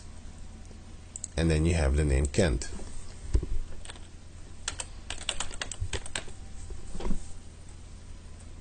Kent, chief. Basically, he's a chief priest. That is what Superman is, actually. Wait a minute. That's what Clark Kent is, sorry. So you can clearly see that he's based off of an Israelite, because these people, they're not the righteous people. What they do with churches and stuff like that, you have the wicked, they have their priests too, as you can read about in the Egyptians. You know, they had their priests too, the wicked ones. But then it also means bright white. It means white. It means chief. You know, bright white. The bright white chief clerk, basically. That's what you would kind of say, or the bright white chief priest. Which is not them. They're not white, by the way. They're red. And, it shows you that Clark Kent is he's a priest. He's an Israelite priest. You know, and Superman, his name is Kal-El, which Kal means all. Yeah, Kal-El. Right, and the name El goes back to the name Allah, and you can see it here, by the way.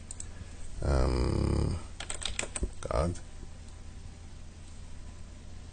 I think I should test something else, but no, this is a check this out.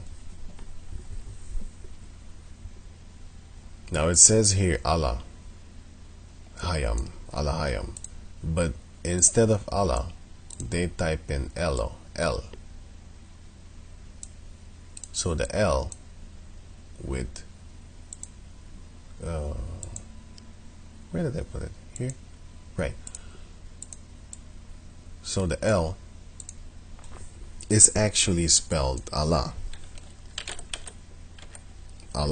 right? And the Kal, it's simply spelled like this. It's simply this. All. That's why we say Kal Halal, meaning all praises. Halal means praises in the Hebrew. All.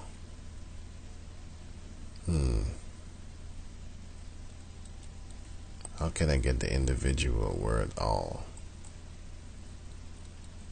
Damn. But wait, I don't know where I can get it. Let me see.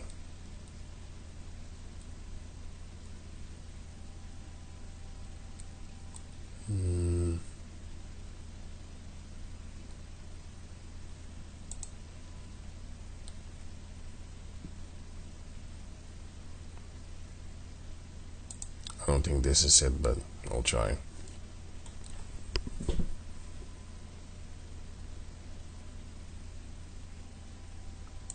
Oh, that is but that's not what I want.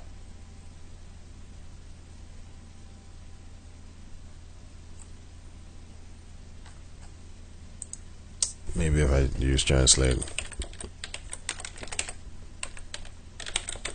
This is just a quick, just a fun thing. Right, you have all.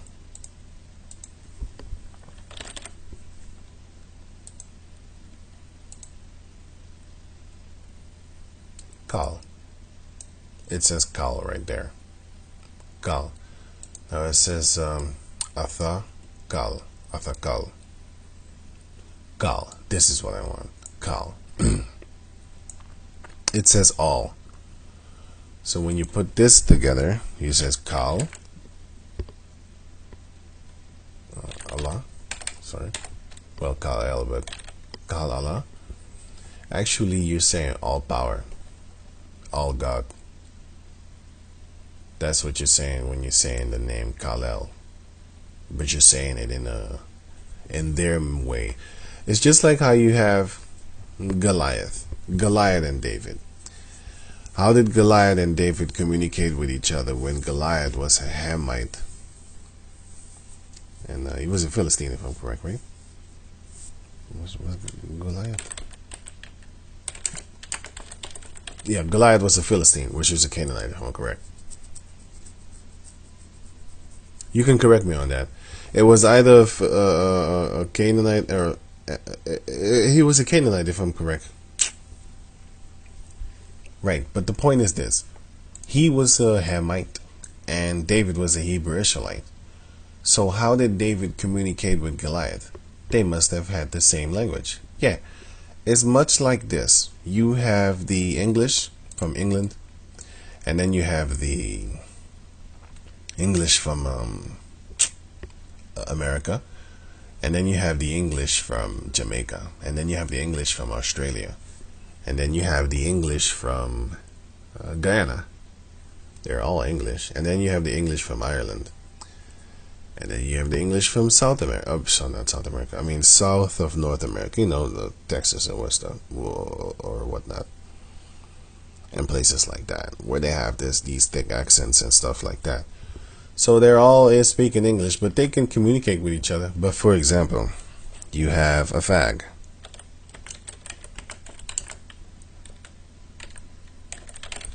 A fag in England is actually, it means a cigarette.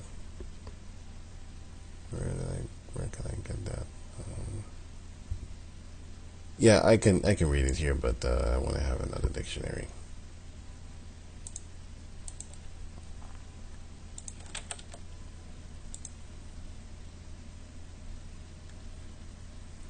Fag.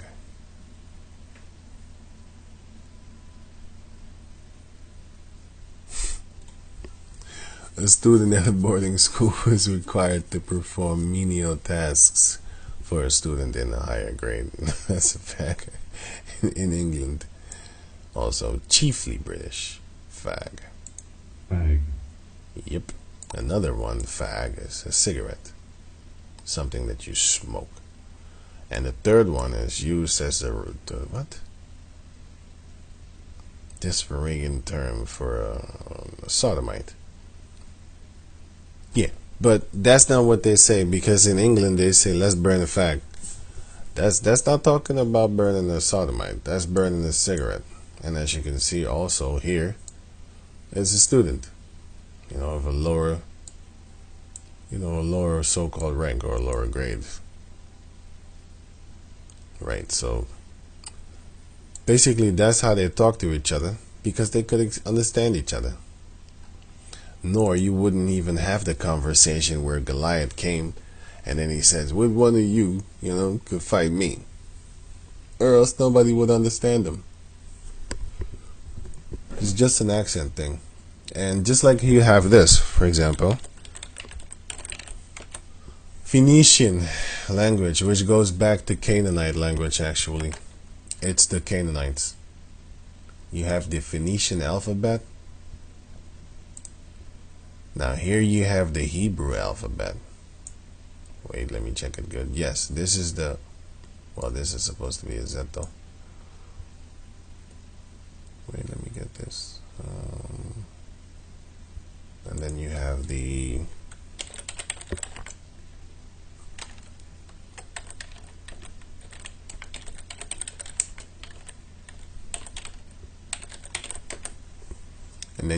Paleo Hebrew alphabet.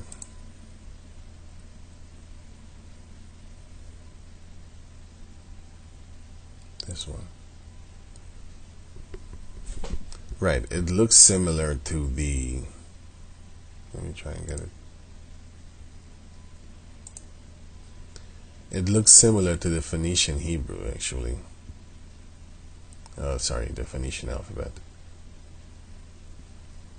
Because they kind of spoke the same, they wrote the same, kind of. Well, I'm looking for a better one, a better example.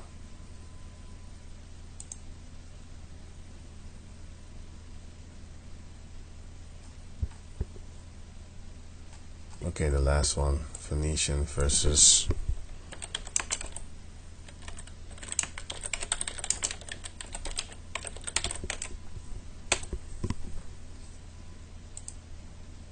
I think this is it. Right.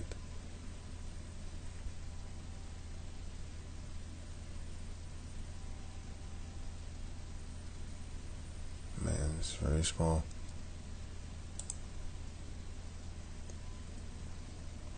Yeah, check this out. This is our language, which is the Paleo Hebrew language, right? You have A, Ba, Ga, Da, Ha, Wa, Za, Ha, Da, Ya. Right. Yeah, and then you have theirs, which is the Phoenician one. This also looks like a animal that you, it looks like a, how you call those animals? A goat type of animal, or cow, whatever you see, or a lamb. And theirs actually really looks like a goat or a cow. It looks like something that you hold by the, that has horns. Yeah, look at it. If you turn it around, you know, it looks like an animal with two horns and stuff like that. And theirs looks like an actual animal, and the ga almost look like a sorry, this is the ga, this is the ba. Their our ga looks like theirs, but only theirs look like a L, and ours looks like a 7. And then we have the da. Ours looks like a triangle, and theirs looks like this. And then we have the ha. You know, our wa is the same, our za is the same, our ha is the same, our ta is the same, but then our ya, it's not the same, right? So we had almost kind of the same language. Let me see if I can find it here. Nope. Here. Right, and this would be then the Assyrian Hebrew, and this would be the Paleo Hebrew. You know, so yeah, let me see if I can find something else that's close to it, and if not, then okay, then I'm done. I'm going too long anyway, so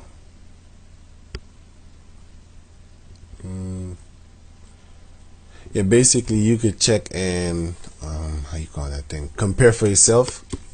You can check and compare it for yourself, right? And you know, so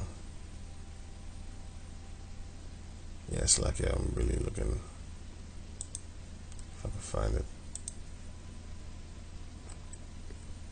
I should have had that actually on my computer, but yeah, I don't. But you should get the picture yourself.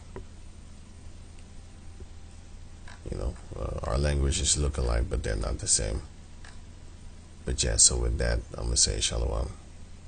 So as I had done a lesson yesterday about the fact that Esau's losing his narrative, so he's got to put out new fake narratives, and this black identity extremism false narrative that he's putting out there. Yeah, you see, he really has to come up with some sort of falsified evidence to, justify a means, because pretty much he can't fool the elect, nor can he fool the rest. And so he's got to come up with this false narrative, and so here it is. He's being confounded, so he's got to come up with new ways to combat the word of Yahweh B'Hashem Yahushai, which is our testimony. Shalom. Call halal Yahweh B'Hashem Yahushai B'Hashem Rakak Radash. Double honors unto the apostles and the elders of GMS, who are the true leaders of all Israel on earth today.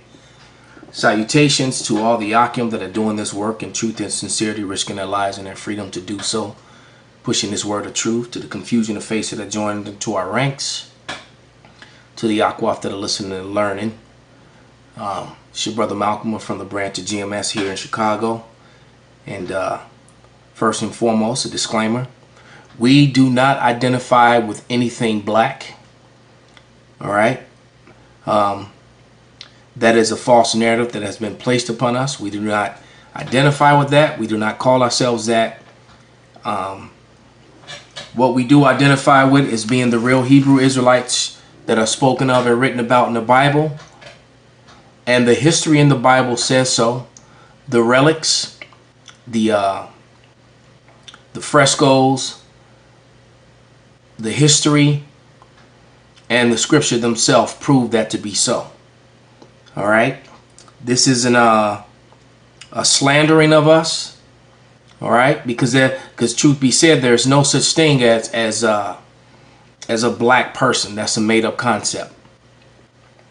All right, so once again, we do not identify with black Hebrew Israelites. We are simply the Hebrew Israelites that were scattered to the four corners of the earth, mixed in with the heathen nations. So some of our people come looking like the other nations.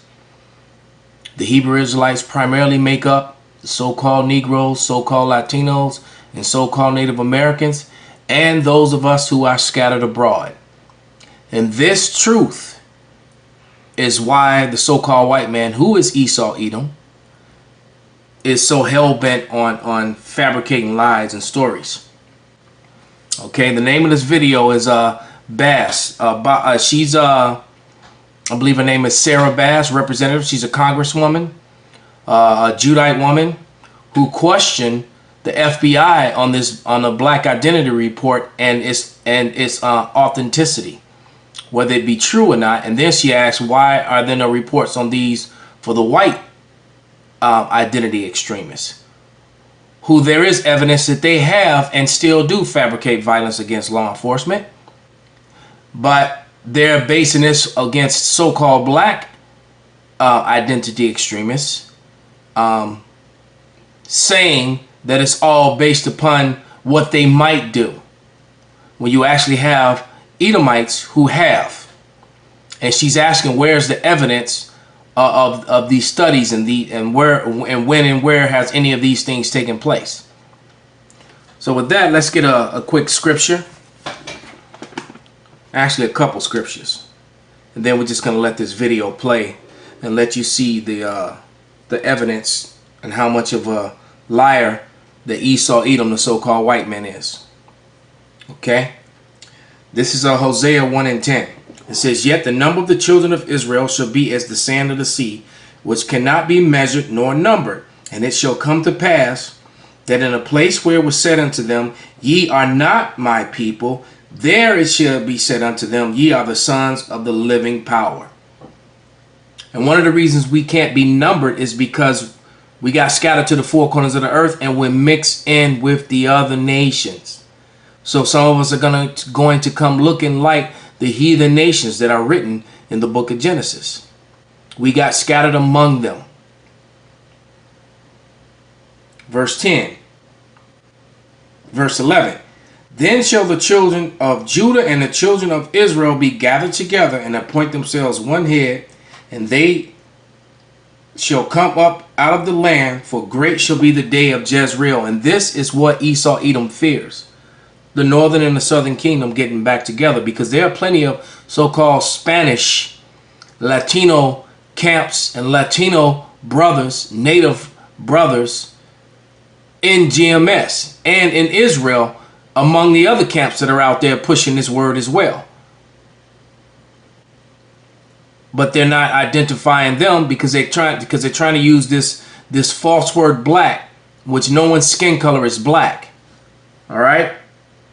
To create that separation and keep that division and keep the tribes from coming together. Next scripture. This is Corinthians 10:5. casting down the imaginations and every high thing that exalteth itself against the knowledge of power, and bringing into captivity every thought to the obedience of Hamashiach.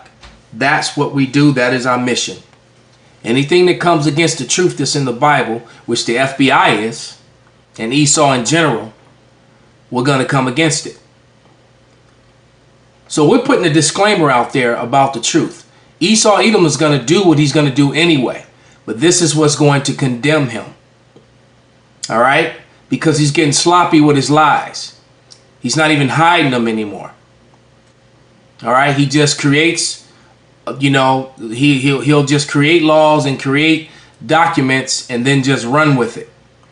Without any proof, without any evidence, just because they say so. This is Revelation, the 12th chapter, verses 9 and 11.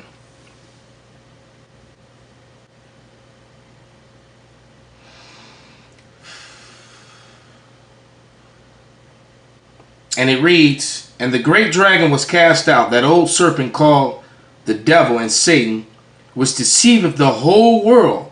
He was cast out into the earth, and his angels were cast out with him." That's Esau Edom coming out of power. Devil means deceiver. Satan means human adversary. "And I heard a loud voice saying in heaven, Now is come the salvation and the strength and the kingdom of our power and the power of Hamashiach. For the accuser of our brethren is cast down, which accused them before our power day and night." And that's what the so-called white man does. He accuses us before the whole world and before our power day and night. And the problem is that he's being found out. The whole world is turning against Esau Edom, the so-called white man, and America. Got another video I'm going to do on that, showing the evidence that it's so. The studies and the research. So without any further ado, let's listen to this sister rip a hole through the lies of Esau Edom. 1956 and 1971, the FBI ran a counterintelligence program named COINTELPRO that was initiated by J. Edgar Hoover. COINTELPRO mainly targeted civil rights leaders such as Martin Luther King, and it's commonly understood that this was an abuse of its surveillance power in a manner to suppress a peaceful movement. So I would like to ask Mr. Chair unanimous consent to enter this report into the record, which is Black Identity Extremists Likely Motivated to Target Law Enforcement Officers. I believe earlier you said you were not familiar with the report. Is that correct? Well, I haven't read it. I know some of the alleged targeting of officers by okay, so I would like to know, and I'll ask you about that in a minute. So you are somewhat familiar with it. Who had the power in your department to order a report like this? I'm not sure how that report got ordered. I don't believe I explicitly approved it or directed it. Okay, so you haven't necessarily read the report, but you are familiar with the term Black Identity Extremists? Well, I think so, yes. So can you tell me what that term means to you? Do you believe that there is a movement of African Americans that identify themselves as Black Identity Extremists, and what does that movement do? Well, it'd be interesting to see the conclusions of that report. But I'm aware that there are groups that do have an extraordinary commitment to their racial identity, and some have transformed themselves even into violent activists. Are you aware of white organizations that do this as well? Given that white supremacy is well documented, well-researched movements such as the neo-Nazis, the Ku Klux Klan, etc., are they white identity extremists? I didn't follow that question, please, again. Is there a term or a report on white identity extremists? You mentioned you were familiar with Black people who identify with their racial identity. Yes, but it's not coming to me at this moment. Not coming to you? It's certainly a group such as the Ku Klux Klan. Yes, and then the skinhead movements, but there's a racial identity white movements that have been identified for sure. So has the FBI done a report on white identity extremists that are likely motivated to target law enforcement officers? Is there such I'm not a aware of that. Okay. Are you aware of a group called the Sovereign Citizens? I've heard that group, yes. And I believe that the Sovereign Citizens is primarily a white organization that absolutely has targeted police officers and killed police officers. You're not aware of that? I'm not aware of all their crimes, but I know they're a group that's known to have violent tendencies. Could you name an African-American organization that have committed violent acts against police officers? Could you name one today? In this report, they name organizations from 30, 40 years ago, but can you name of one today that has targeted police officers in a violent manner? I believe I could, but I would want to be, to confirm that and submit it to you in writing. But I believe we had, within the last year or so, 4 police officers killed by a group that some have described as extremists. So what has happened is that there have been a couple of incidents in which African Americans did kill police officers who were not associated with a black organization. And so one, for example, in Baton Rouge was associated with Sovereign Citizens, which is primarily a white group. So you should know that there's a lot of concern in the community, especially from organizations such as Black Lives Matter. By the way, would you consider Black Lives Matter a black identity extremist group? I'm not able to comment on that. I have not so declared it. So you should know that a lot of activists around the country are very concerned that we're getting ready to repeat a very sad chapter of our history, where people who are rightfully protesting what they consider to be an injustice in their community, which is their relationship with police officers, are now being targeted and labeled as extremists and are going through periods of surveillance and harassment. And so I would like to know, what is your department going to do to protect the rights of average citizens to protest if they have a concern about police officers? This department will not unlawfully target people. So if that's the case, then I would ask that you review this report, Black Identity Extremists Likely Motivated to Target Law Enforcement Officers, because I personally don't believe that any such organizations exist. The organizations that are referred to in this report are organizations from decades ago. And so I would like to know, what will you do to essentially roll back what is listed in this report? Because it's not accurate. Sir? We will look at the report. I actually would be interested in reading it. But they usually do an excellent job, objective and fair, on those kind of reports. Okay, well, just... Time of the gentlewoman has expired. So, as the scripture has said, you are all forgers of lies and physicians of no value.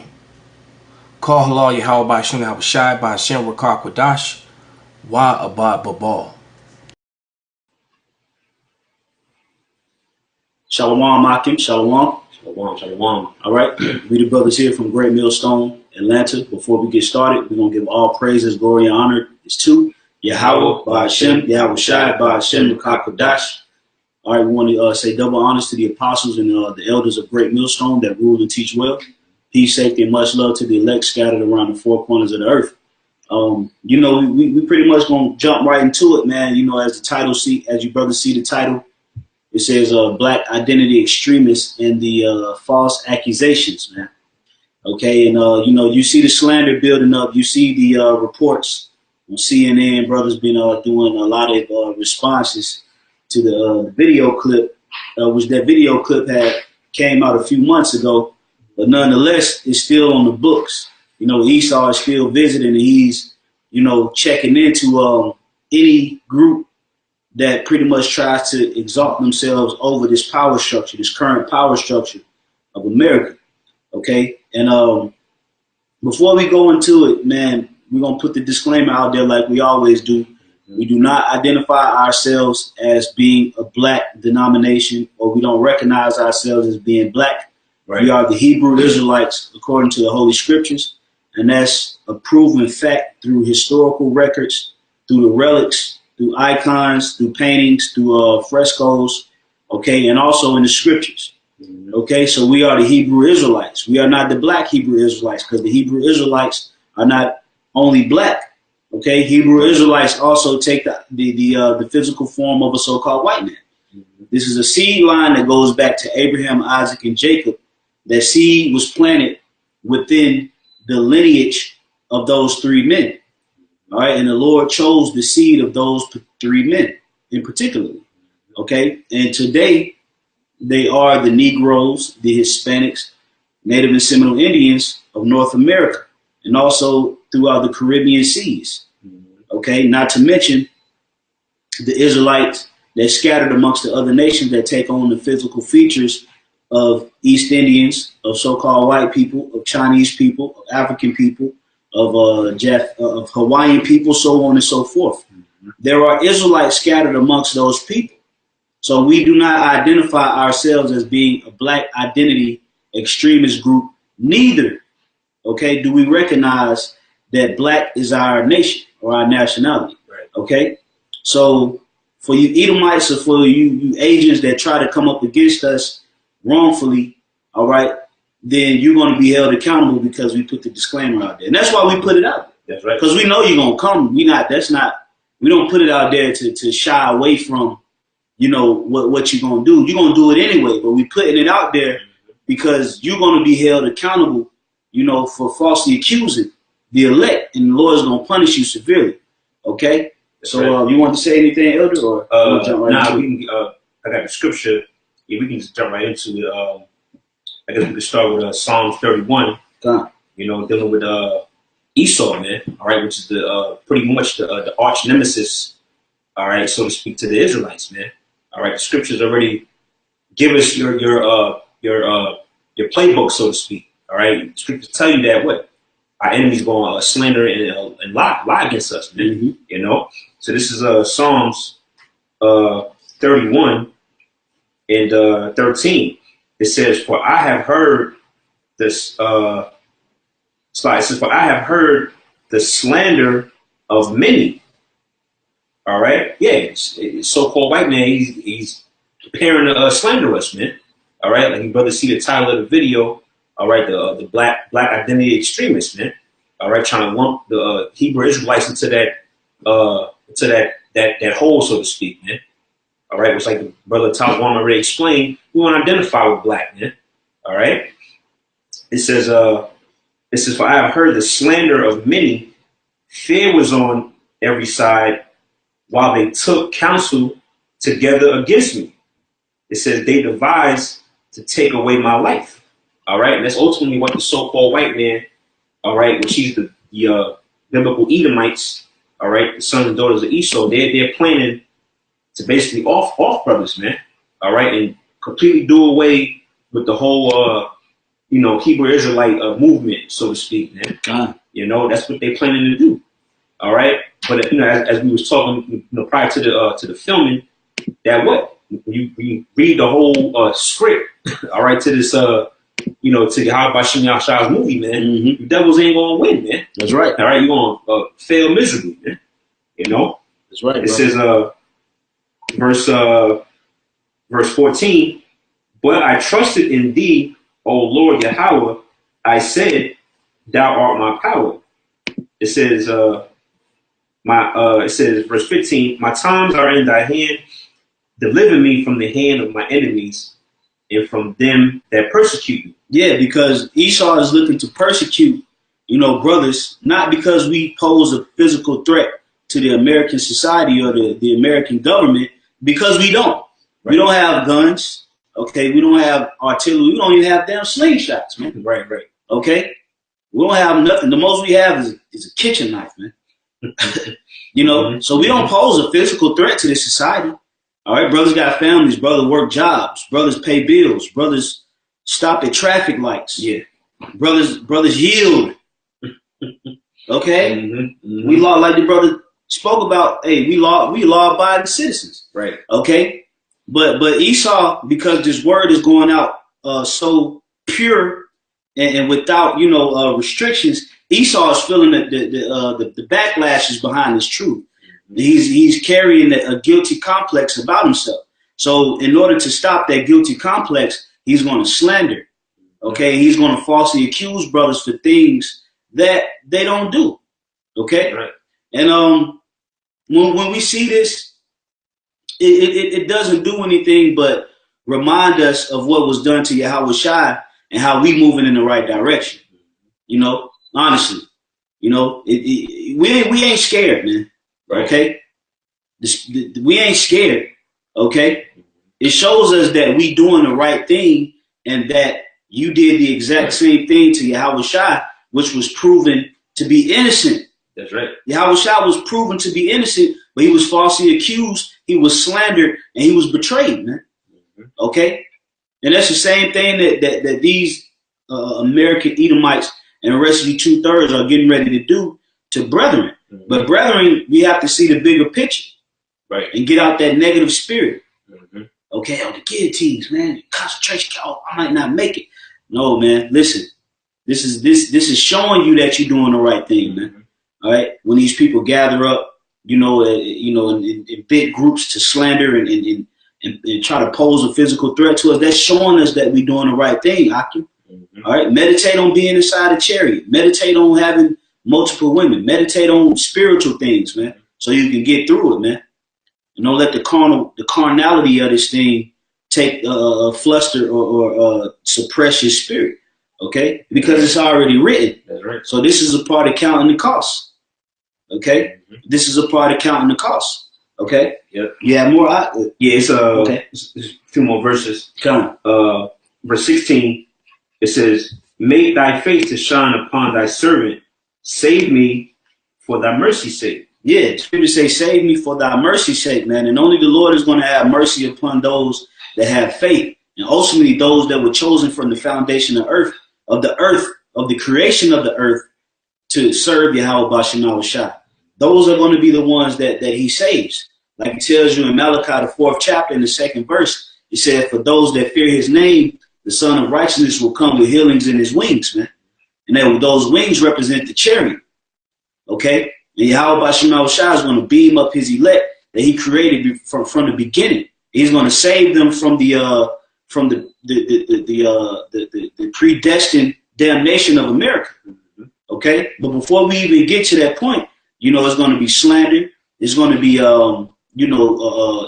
Esau going to be spying on you, following you. Okay? Sending fine ass women your way. Sending opportunities to make hundreds of thousands of dollars to sell brothers out, to testify against brothers.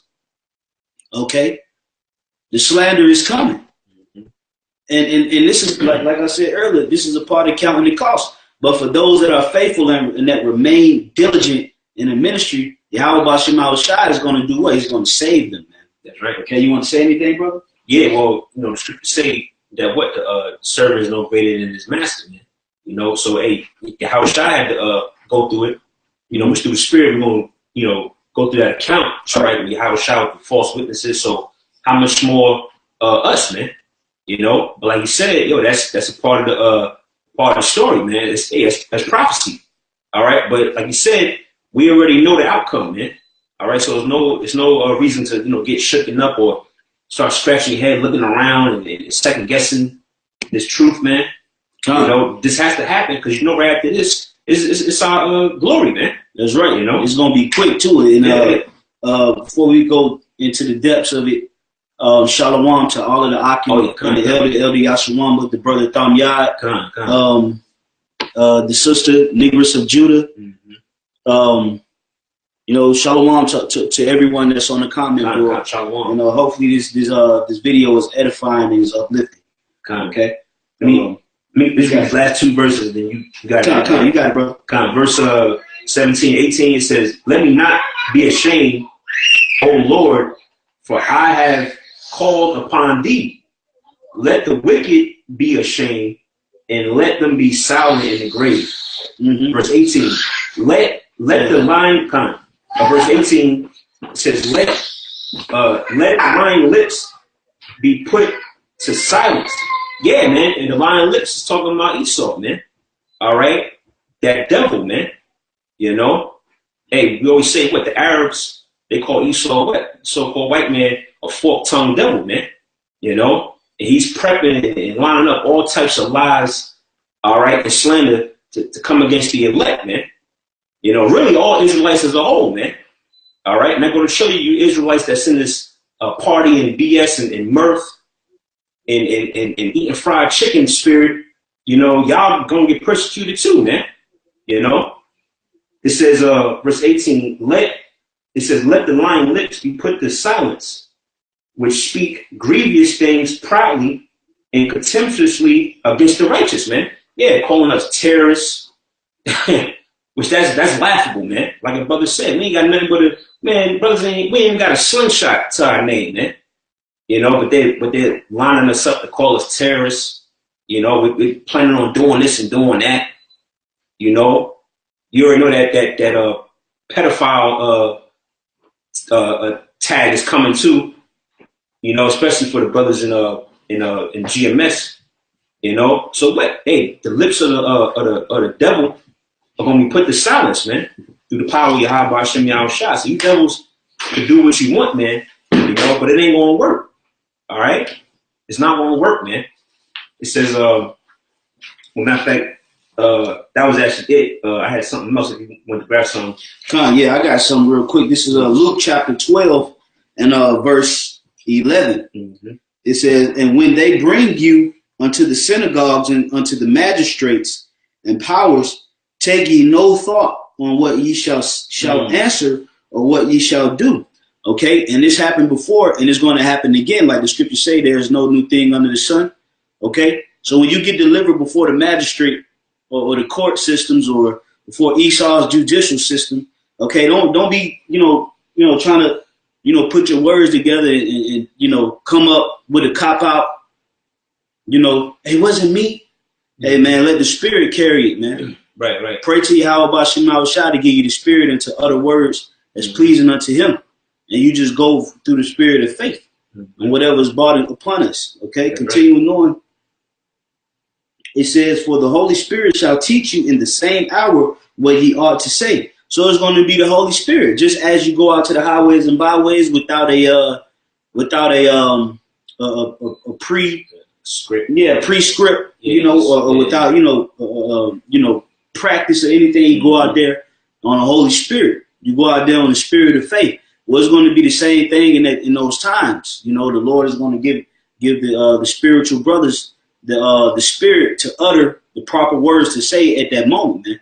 Okay, because it's for a witness. You gotta remember, it's going to be for a testimony against them, man.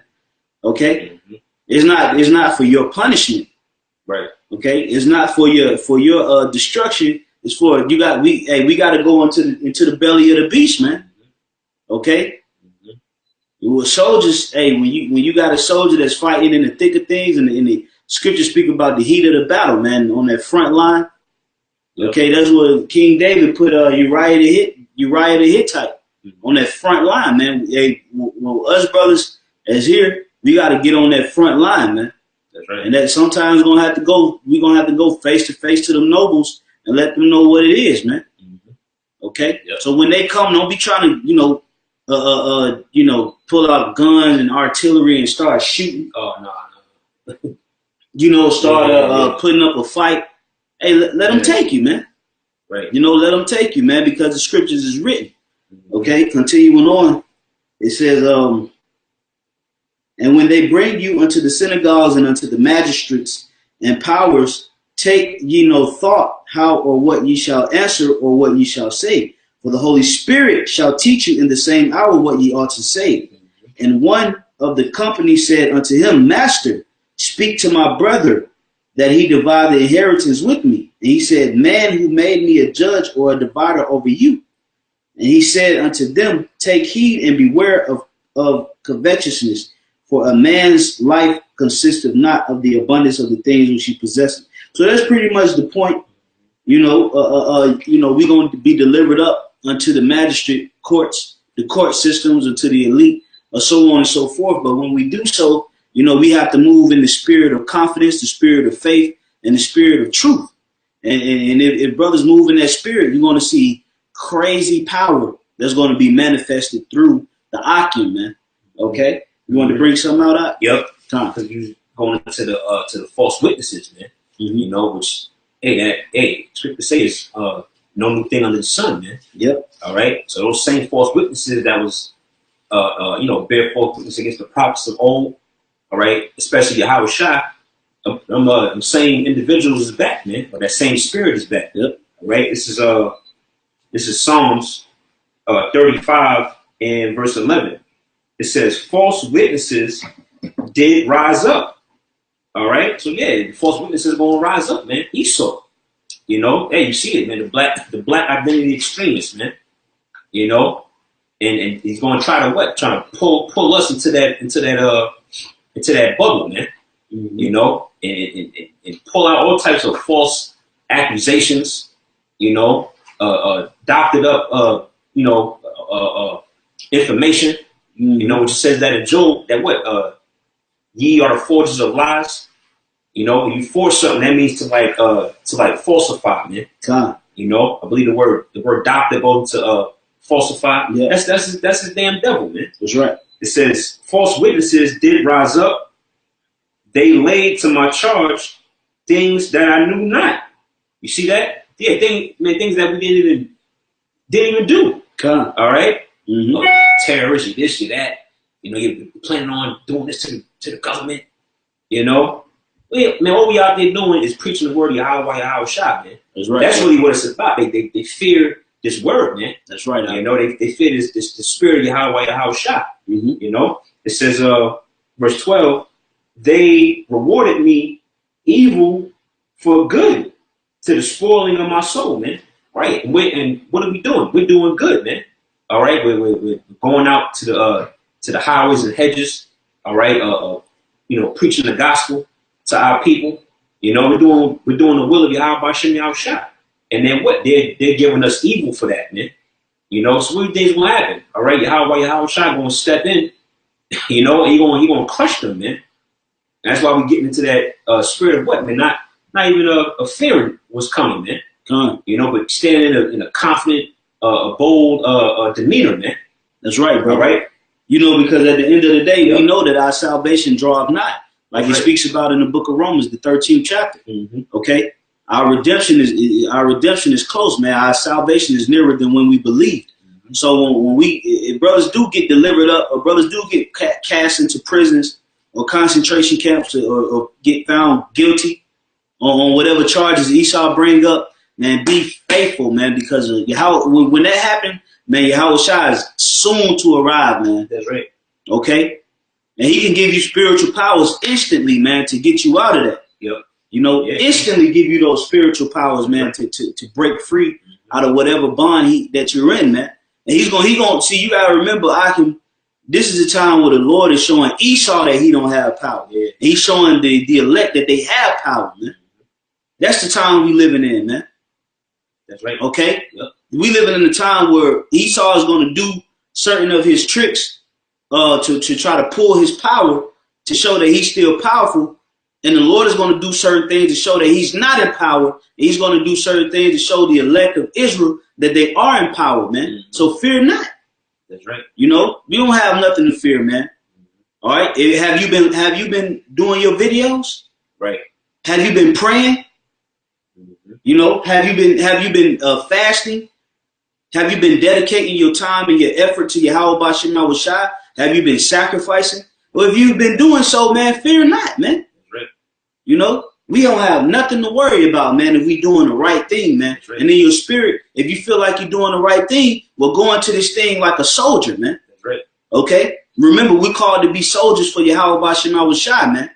It's not a time of peace right now. We at a time of warfare. That's right. And we understand that Esau is that villain that's taking us to war. So we got to do what? We got to be spiritual. Mm-hmm.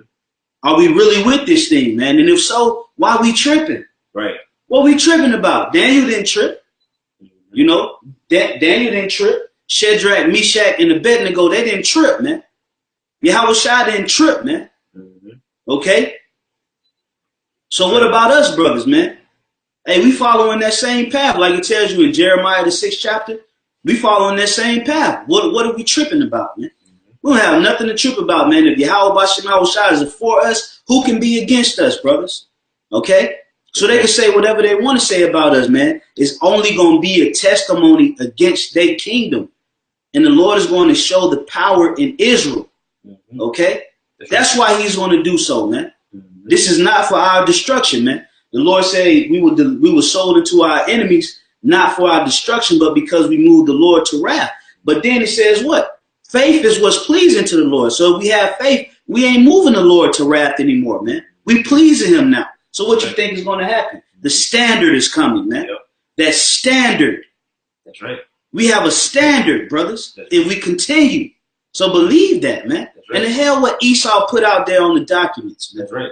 Okay? Hey, you got it, my brother. If Yahweh was to forsake us now, man, that would actually make them an unjust power. Because it says in Hebrews, what's that, the 6th chapter, what? The Lord will not forget our works and labor of love, which we show towards his name, man. So you gave an example of the brothers fasting, brothers are laboring, doing their videos.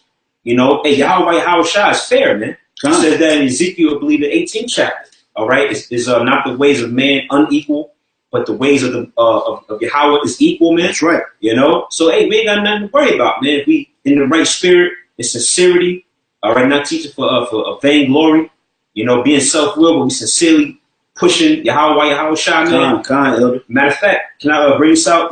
Back up that point. Hey, you got the floor, brother. This is Isaiah 35. I'm gonna start at 3 points in verse 4. It says, "Strengthen ye the weak hands and confirm the feeble knees." It says, "Say to them that are of a fearful heart, be strong." Yeah, you know, be strong, man. You know, and for the younger brothers that's just coming into the faith, that you may have to drink a heavier dose than when we came in. Hey, this is real. We're in a real battle.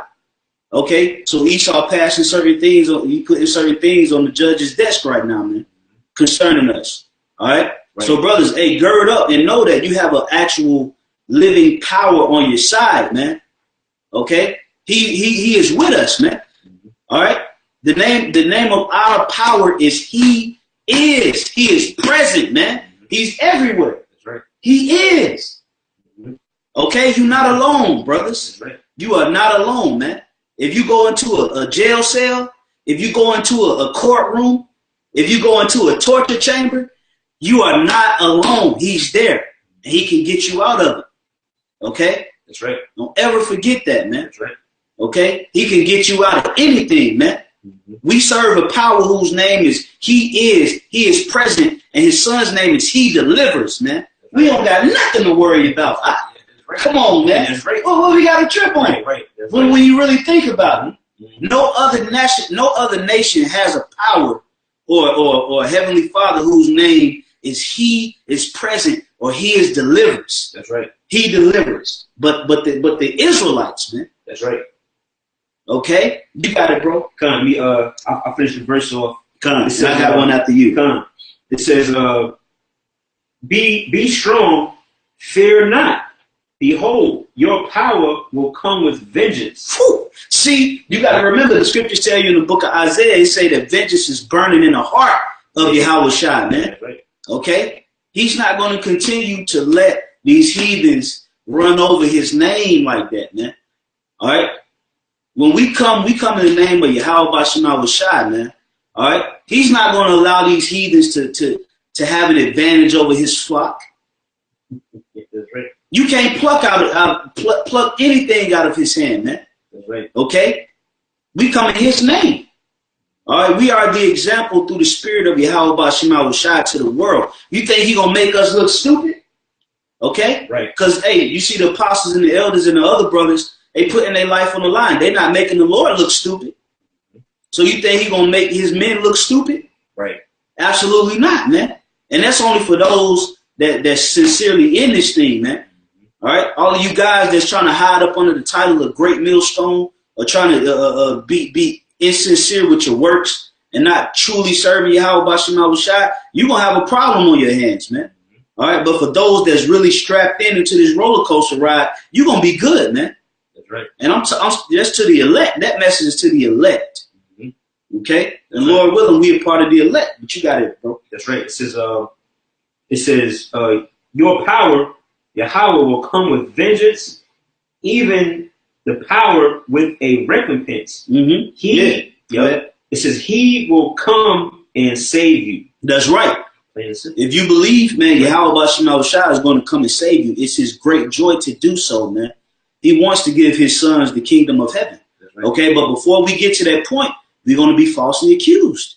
Okay, things are not going to it's not going to be looking good at times. It's going to be uncomfortable. Okay, but remember you got to be a visionary. Okay, when you have the vision, you can see beyond persecution. You can see beyond accusations. You can see beyond false allegations, man. Because you have the vision of Yahweh Bashim Yahushua. That's what should motivate you, the kingdom of heaven. Meeting Yahushua, man. Being in peace and tranquility with your Akim, man. Having your enemies up under your feet. Just know that that's just a little time of testing, man. Okay? Tests don't last long, man. Okay? It's a little short time of testing, man. And then after that, Yahweh Bashim Yahushua is going to reveal an immense amount of power, man. Yeah. To where the heathens, man. The heathen's going to say, are these days that we had in derision? Mm-hmm. That's right. You know? Yep. Man, we afflicted them. Mm-hmm. You know? That's right. It's going to be beautiful, man. But the story, we got to let the story play out, bro. Mm-hmm. You know? You got it, bro. You got it. That was it on that. I got one real quick. Go ahead. This is you can break it down. This is Revelation chapter 12, verse 10. It says, "And I heard a loud voice saying in heaven, now is come salvation and strength, and the kingdom of our power and the power of his anointed." Right. Hey, we going into that time, man. Like you said, hey, we gotta let the story play out, man. And the end of the story is what? The Israelites, all right, primarily beginning with the elect, receiving what? The kingdom, man. That's right. All right, go ahead. Continuing on. It says, for the accuser of our brethren is cast down. The accuser of our brethren is cast down. That's going into Esau, man. All right, the so-called white man. You know, in which they try to run and hide from that label. You know, that's who you are, man. You're the biblical Edomites, man. The sons and daughters of Edom, man. That's right. All right, and you're about to be cast down. You know, we're seeing that actually take place now, man. That's right. Those curses. All right, like the elder brother brought out, man. That Deuteronomy 30:7, man. That's right. Curses is flipping off us and going on your ass. God, you know, so we're at the beginning stages of your ass being taken out of power, man. God, you know, brother. Go ahead, there's more. Yes, it's a little bit more. Mm-hmm. It says, which accused them before our power day and night, and they overcame him by the blood of the Lamb. And who's the Lamb, man? Yahushua, man. We overcame you, devils, man. All right. Hey, it said by the Lamb, not by no damn AK-47, right? Glock 9 or whatever that BS is, man. Yeah. You know, machete, or you know. Nah, man, that's the only way we overcome this devil, man, is by Yahushua, man. That's right. Right. That's why it's important to remain in this faith, man. Constantly pray. You know, pray to Yahushua, man. Stay in that spirit, because that's how you're gonna overcome this devil, man. That's why he can't do nothing against it. You know. Go ahead. Continuing on. Mm-hmm. It says this verse 11. It says, "And by the word of their testimony, and they love not their lives unto death." Yeah. Yeah, by the word of our testimony, man. Showing you that what we all about this word, man. Yeah, you know. And we don't care about our lives in this world, man. Yeah, it's 10 o'clock. You know, we got work tomorrow, right? You know, we got certain things. We don't give a damn about that, man. We just teaching, man. Okay, right. And for you devils, man, you devils is really showing that you acknowledge that we have the truth. Mm-hmm. If you can even try to dial up a false accusation, man. Right. You acknowledging subconsciously that we got the truth. That's right. Because if we didn't pose, you know, if we wasn't making any noise, so to speak, if we just saw some angry niggas or whatever, you wouldn't care. That's right. Okay. But why are you going above and beyond and pass legislation and you know set brothers up, man? Because you're guilty. You're just guilty. All we're doing is we're just telling you what you've been doing, man. That's right. That's the only thing we're doing. We're just telling you that you a big fucking murderer. You a thief. You a rapist, nigga. That's what we doing. We're telling you facts about yourself. Why are you responding as such? Because you're guilty. That's right. You're being proven guilty in the court of the Israelites. That's what's happening to you. So you're acknowledging the existence of the truth when you do it, man. Therefore, you can do nothing against Yahweh Ba'Shem Yahushua, man. That's right. All right. Esau is afraid, like the brother Kasab said, man. Esau is totally afraid. Yeah. He's shaking in his boots. He's trembling right now, man. Okay. Rightfully so, man. Yeah. He know he didn't messed up, man. That's why he tried to ease the pain through cocaine. Yeah. And, you can't ease the pain through cocaine. Opioids. Yeah. Whatever that, you know. Yeah, trying to ease the pain of what he done to the planet Earth through orgies. You know, through crack. Yeah. Because Esau, you the biggest crackhead. Hey, man. Hey. And like a brother brought out, man, Esau is officially the new nigger on the earth, man. You know? Well, he's always been the nigger, you know? But now he's actually, hey, that go back to the curses, man. Deuteronomy 30:7, man. Yeah. You know, now you're looked at as the problem on the earth, man. Yeah, you know, they got the Stop Snitching campaign. Esau, you trying to be the biggest snitch. Right. I'm telling on you guys because you called us murderers for what we did to the Native Americans. Wow. Are you serious, man? That's the logic of the so-called white man. That's the logic of you, man. You know? I'm going to falsely accuse you because you called us rapists. You get out of here, man. Right. You did it. Your people did it, man. Right. All right? That's right.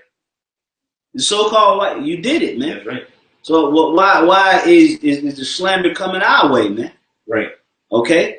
We the lowest on the totem pole in America, man. Why you going above and beyond to zone in on black identity extremists? What's up with the white identity extremists, man? Right. Why ain't the KKK being investigated and looked at as an imminent threat to society? Because they bombed churches, man. They've killed thousands of people, man. You know? That's right. You got it, brother. Yep, I had some.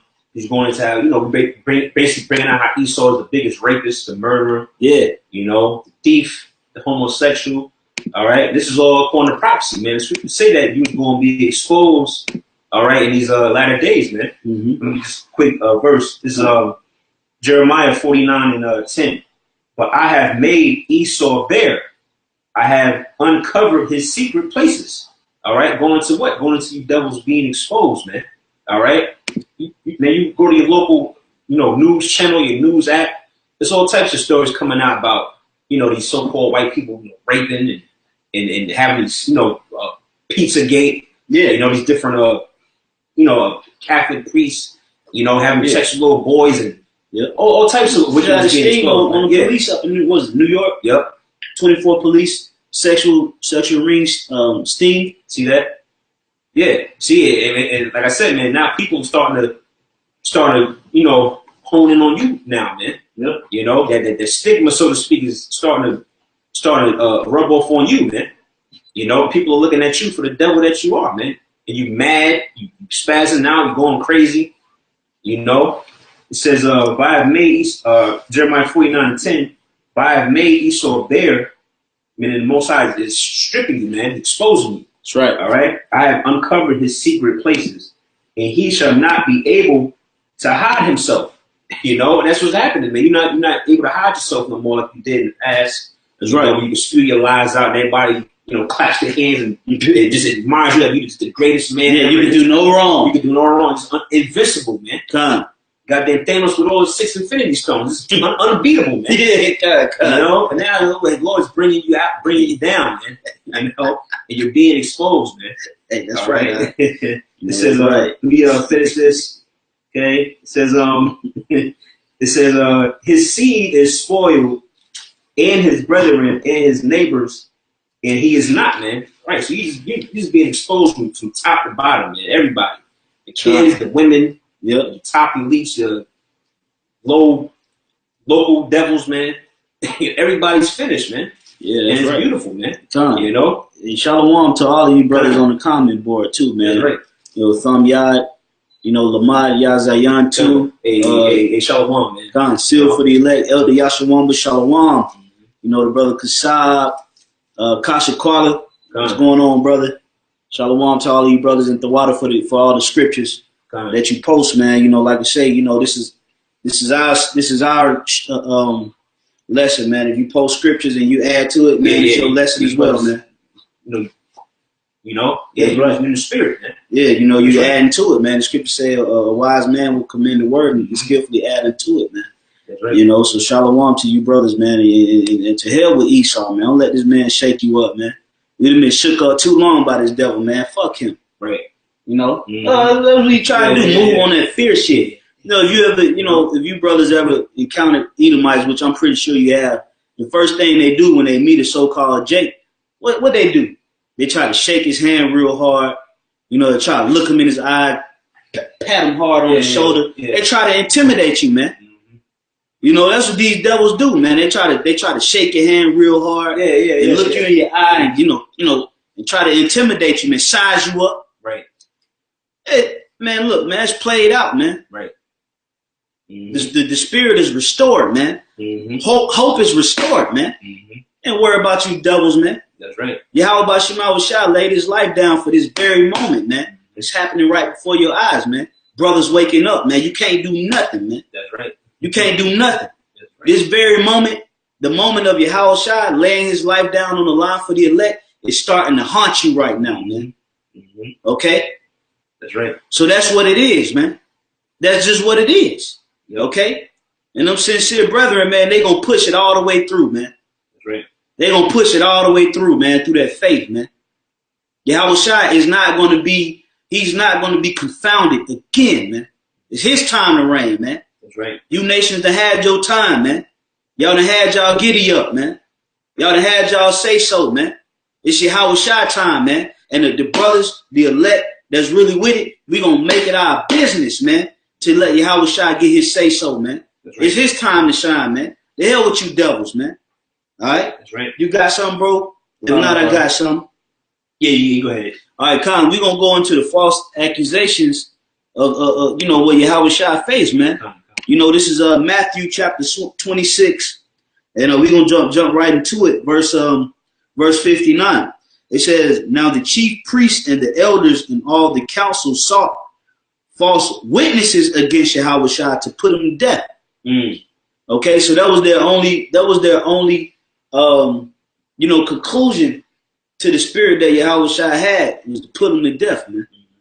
Okay, that was the conclusion of them, dealing with the spirit Yahweh Shai had. Yeah, we gotta falsely accuse him, so we can kill him, man. Right. Well, what you think that the brothers, they carry that same spirit of Yahweh Shai? What you think we gonna face? Death, man. But like it tells you, death is already swallowed up in victory, man. Yahweh Shai killed death, man. So if we walk in Yahweh Shai's spirit, hey, guess what? Yeah. We can kill it too, man. That's right. Where Paul say death where's thy sting? Yeah. That's right. Yeah, we already got the victory in Yahweh Shai, man. He, like you said, that's right. That's heavy, man. Yeah, that's right. Yahweh Shai already did it. Yep. That's right. So Esau like, oh shit. They trying to follow that same spirit. Hey, we gotta try to kill them. Hey, you can't kill what they killed death, man. You cannot kill what has defeated death, man. Whether we live or die in Yahweh Shai, we still living, man. Okay? That's right. Continuing on. All right? It's a spirit. The spirit is heavy, man. It's heavy, bro. You can feel it. You can feel it, man. The spirit is heavy, man. All right, all right, continuing on. All right, it says, verse 59, now the chief priests and the elders and all the council sought false witnesses against Yahweh Shai to put him to death, but found none. They couldn't find anything against Yahweh Shai, man. Quick precept. Con, bring it out. Bring it out. Jump right back to Con. This is Exodus 23:7. Showing you that way. Even doing that is against the law, man. All right? And majority, hey, those are niggas too. Those are so-called Jews, his own people that was coming to get wicked niggas, man. All right. This is Exodus 23:7. Keep thee far from a false matter, and the innocent and the righteous slay thou not. Come, for I will not justify the wicked. You got it out. Yeah, so yeah, man. Hey, Yahweh Shai was innocent, man. And the scriptures tell you what? Keep far from a false matter. All right, and it says what? And the innocent and the righteous slay thou not. And that's exactly what these false witnesses were trying to do, man. All right, bring him up on false charges, lies, slander. And he was straight up innocent, man. And we following in that same stead, man. We are blameless, man. You know, Esau's gonna try to do the same thing, but it ain't gonna work, man. You're gonna fail, man. That's right. All right. It says, I'll read again, Exodus 23:7, keep thee far from a false matter, and the innocent and righteous slay thou not, for I will not justify the wicked, man. Right? So the wicked is not going to be justified in this time, man. All right? The Most High is going to put an end to you, man. All right? Esau and anybody who's attached to his ways of doing, man. All right? You're going to perish. Yeah. You know? Yeah, every time you turn around, Esau, you always fucking with us, man. Right. Right. You know? Yep. You get a kick out of fucking with us, man. You know? Fucking with brothers, man. Fucking with their families, man. Fucking with Yahweh Shai, man. You think Yahweh Shai gonna keep letting that go on, man? Right. Absolutely not, man.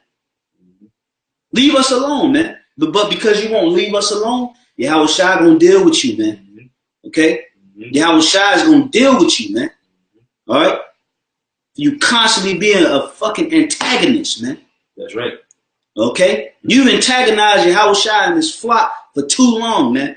It's your time to get antagonized, man. These righteous angels about to haunt you devils. They're about to come at you devils on a whole nother level, man. The scriptures speak about that the chariots, this is the curse that going forth over the whole earth, man. It says it's going to enter into the house of the thief, man. That's right. It's your time to get fucked with, man. All right? You so-called Edom, I ain't gonna say so-called, you Edomites, man. I don't even want to say white people right now because y'all so fucking sensitive. Right, yeah. All right? Yeah. When we got brothers that carry on the physical appearance of you devils, man. Right.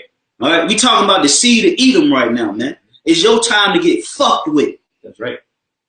You can't, through the spirit, the elect is doing what they need to do, man. All right? And his brother's responsibility that's in his faith to catch the remaining brothers, sisters, and children, man. All right? And Yahweh Shai is putting that spirit on his men to do so, man. That's right. Okay? Yep. Now I'm going to jump back to that Matthew 26. Yep. All right? Let me jump into it, man. This is, what was I at? This is verse 61. It says, it's like verse 60.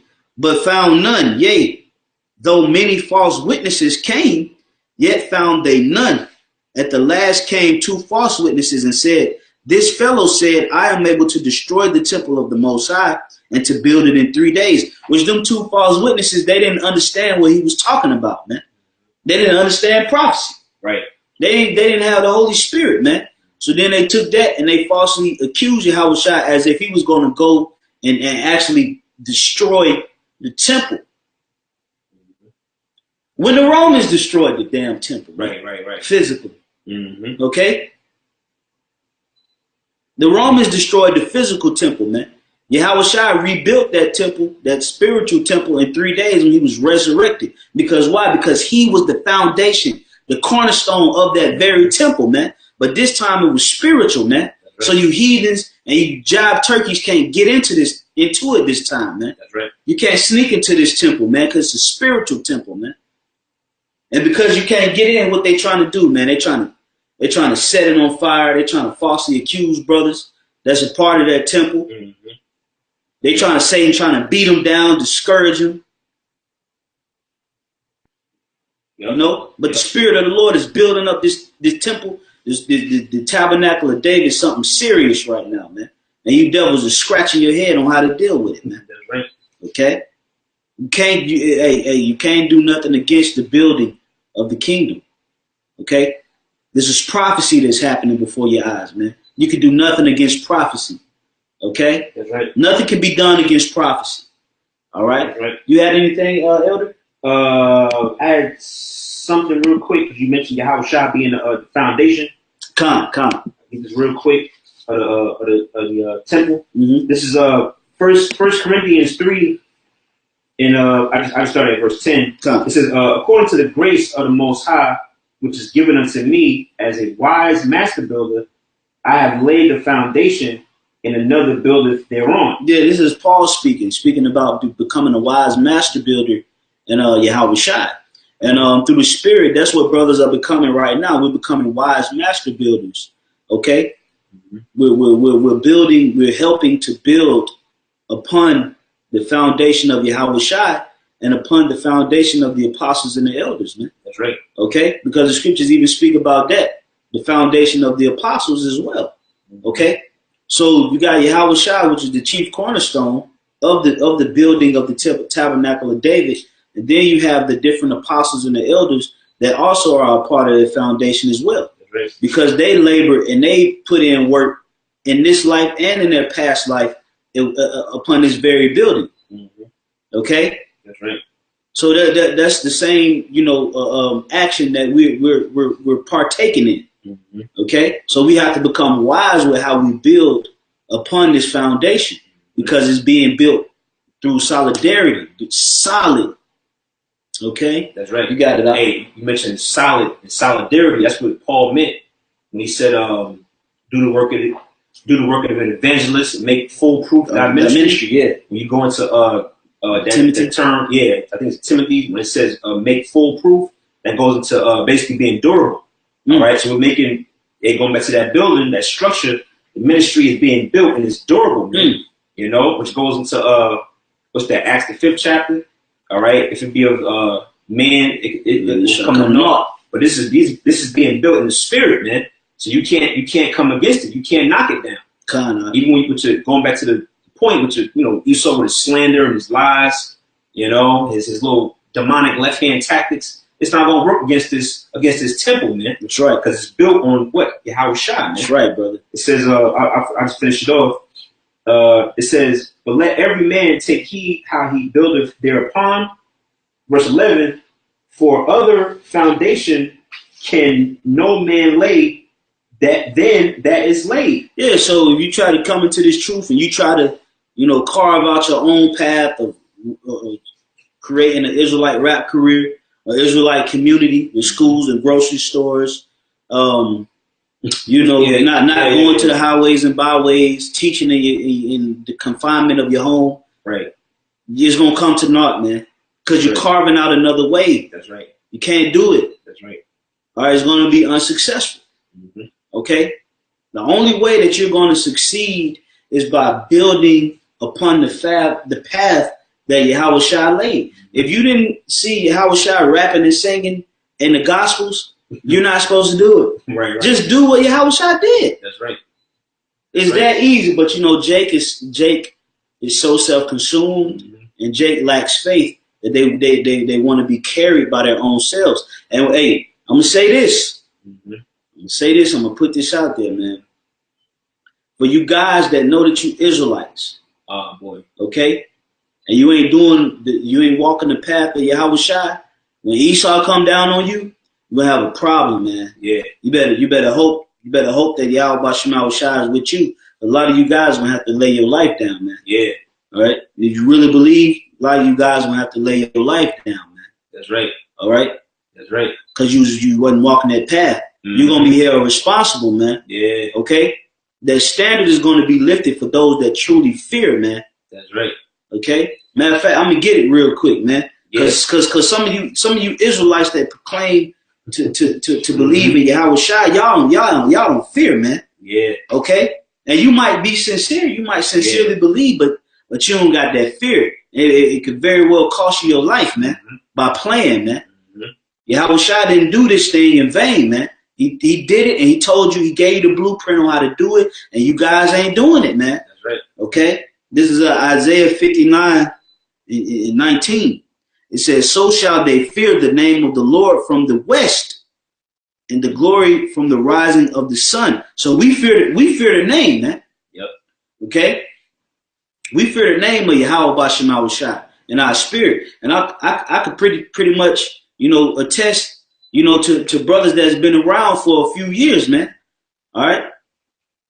When you pray to that name, you got a level of fear in your heart, man. You got a level of reverence, a level of respect. Okay. A lot of these guys, man, they don't fear, man. Right. They just doing this thing, man. They don't got no respect for their superiors, for their camp heads. They don't got no respect for the word. They don't have any respect, any dignity, any honor. any integrity. Okay? That's right. They don't have brotherly love because they don't fear that name, man. Mm-hmm. We fear that name, man. That's right. You know, we get on the road, man, we praying. Yeah. You know, we get on a plane or anything like that, we praying, man. Yep. You know, asking the Lord to have mercy on us, man. But you guys, some of you guys that's calling yourselves Israelites, hey, guess what, man? You ain't doing that, man. All right? And you're gonna need a standard, man. Yeah. Okay? Everybody that identifies themselves as a Hebrew Israelite is gonna need a standard, man. And only those that fear the name is gonna receive that standard, man. That's right. Okay? That's right. Finishing it off, it says, when the enemy shall come in like a flood, the Spirit of the Lord shall lift up a standard against him, man. That's a lifeline. Like, who wants to be a millionaire? Mm-hmm. Okay? Mm-hmm. That's a lifeline, man. Okay? And that standard is going to be lifted upon those that truly fear that name, man. That name is singular, man. Yahweh Bahashim Yahweh Shai, man.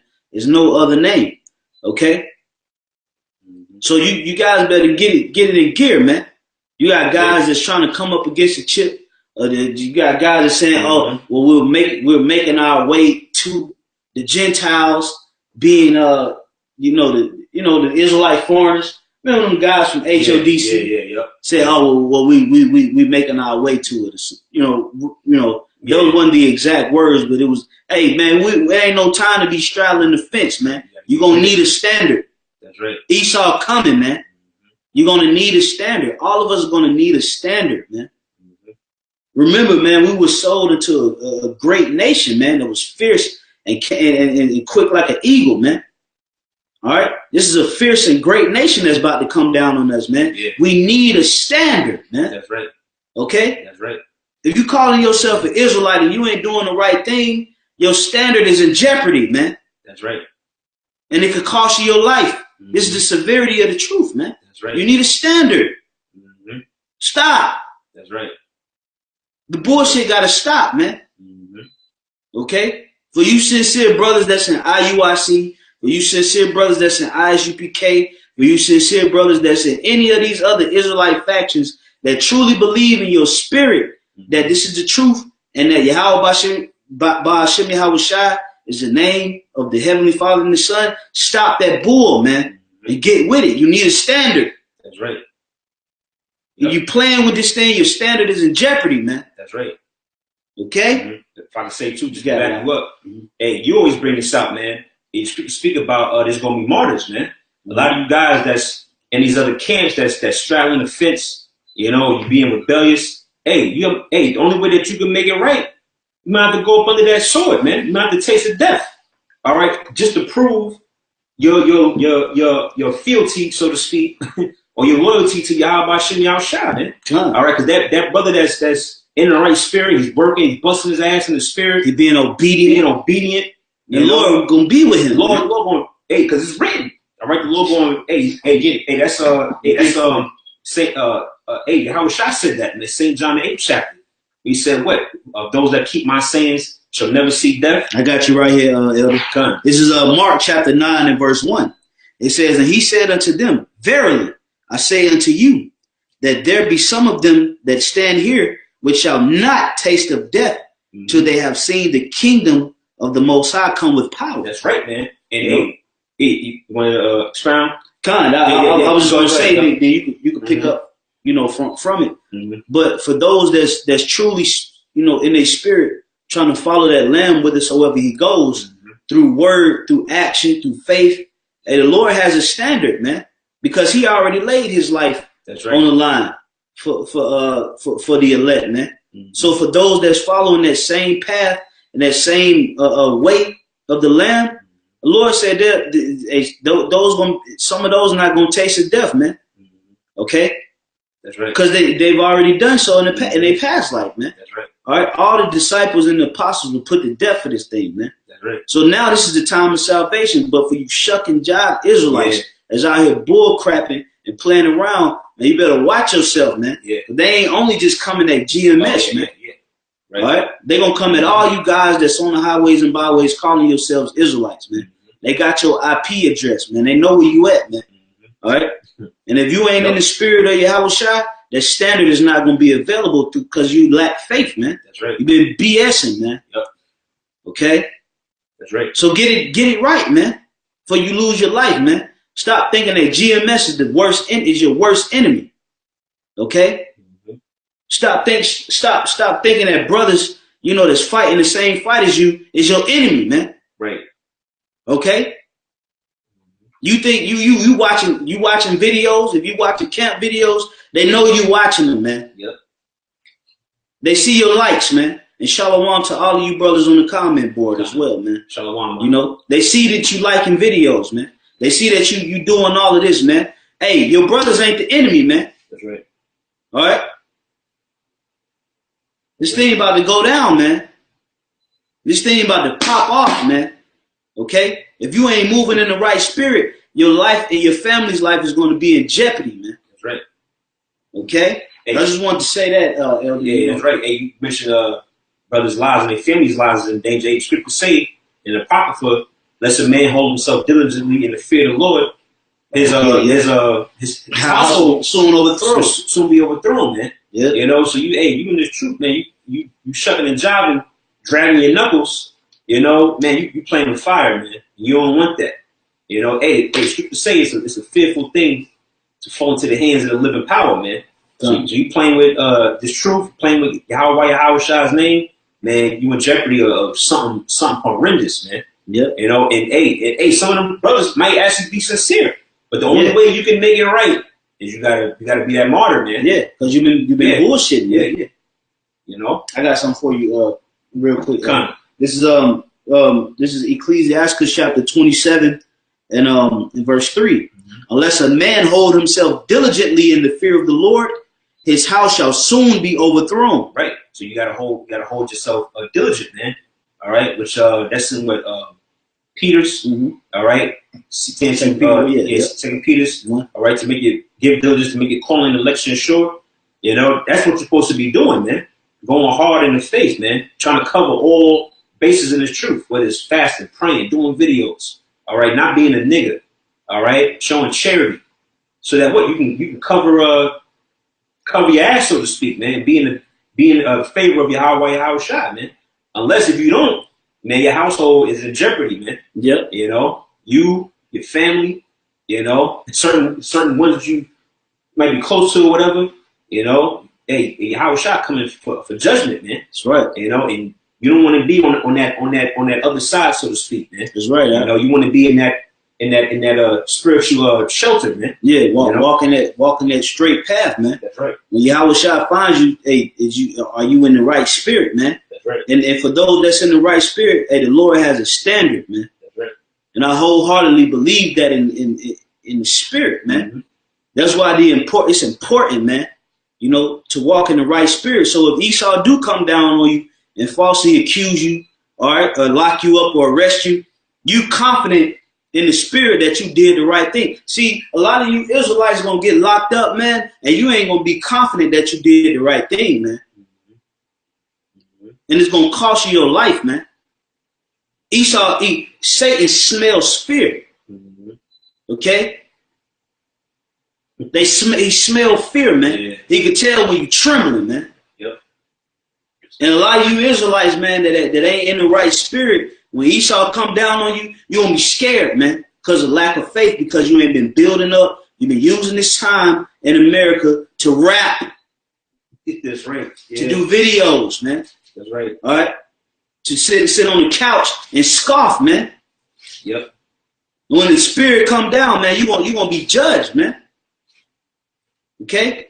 You keep trying to make Great Millstone the biggest enemy in your life, man. We ain't, man. We telling you the truth. Right. And you women too, man. That's right. Women be trying to come up against men and stuff like that, man. The Lord setting brothers up to be the rulers of the earth, man. That's right.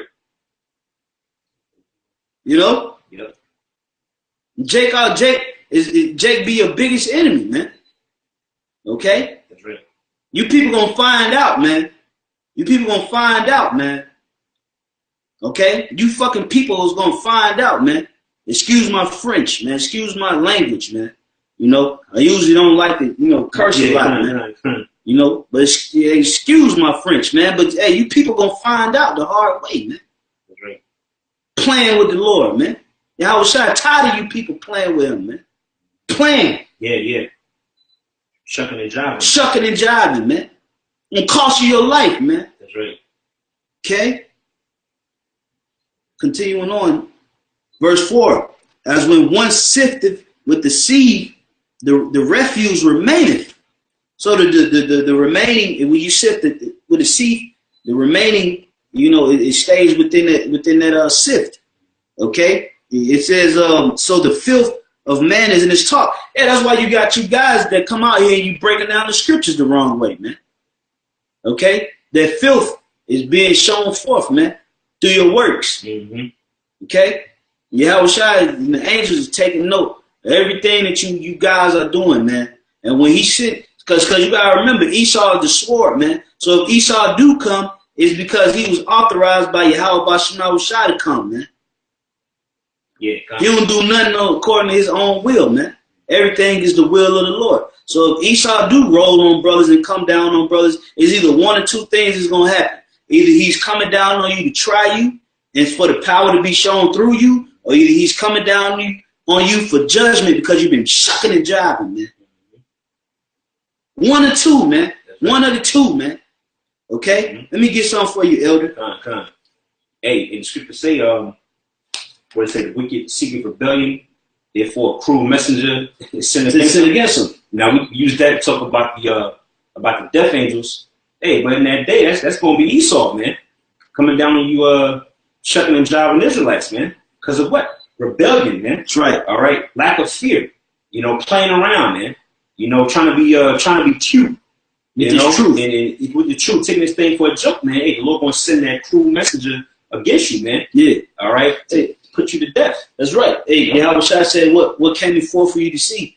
A man adorned in king's clothing. Right. For kings, soft raiment. Yeah, soft raiment. He said for kings is in their own country, man. That's right. That's roughly paraphrased. We ain't in our own country. This ain't our rest, man. That's right. All right. Jake out here playing around. I got something for you real quick. You can break it down. Go ahead. This is Ecclesiastes chapter 15 and verse 6. This verse 16. He have set fire and water before thee. Stretch forth thy hand unto whether thou wilt. Verse 17. Before man is like life and death. Right. And whether him like it shall be given him. That's right. Hey, like in the Matrix, they got the red pill and the blue pill. You choose what it's gonna be, man. You know, you gonna get down or lay down, man. You know, you're gonna choose life or death, man. You know, you're gonna continue to shuck and jive and go down this path that you're going, or you're gonna come to your senses, man. You know, and get right with your Yahweh Shem Yahushua, right? You know, because time is short, man. Time is running out, man. You know, scripture say the Lord gonna come like a thief in the night. You know, he's gonna come sooner than you think, man. You're gonna get caught with your pants down, for lack of a better term, man. You know, it was any more? No, that was it. I had something real quick too. It was well. I'll get this last verse. Go ahead. It does hit the point. Yeah. Verse 19. And his eyes are upon them that fear him, and he knoweth every work of man. Man, so he know you guys are saying that the mark of the beast is John 3:16, man. He know you guys, man. See, all right, he know you guys are saying that the mark of the beast is what is it? The American military. Yeah, embargo. Yeah, embargo. Dollar bill. Yeah, the dollar bill, the American monetary system. All right, the Lord know the works of every man. He know if you out there on the highways and byways teaching His word through strife and vain glory. Y'all will stop. Hey, you guys gonna stop playing with Yahushua, man. Hey, right? Hey, he know you, man. Hey, say Yahushua is the Most High. He said the very hairs on your head are numbered, man. So he know you, bro. He said the very hairs on your head are numbered. You know how many hairs you got on your head. He know your shortcoming. He know what you're doing, man. That's right. Yahushua know what you're doing every day, man. He know the intents of the hearts, man. He tried the reins of men. Okay.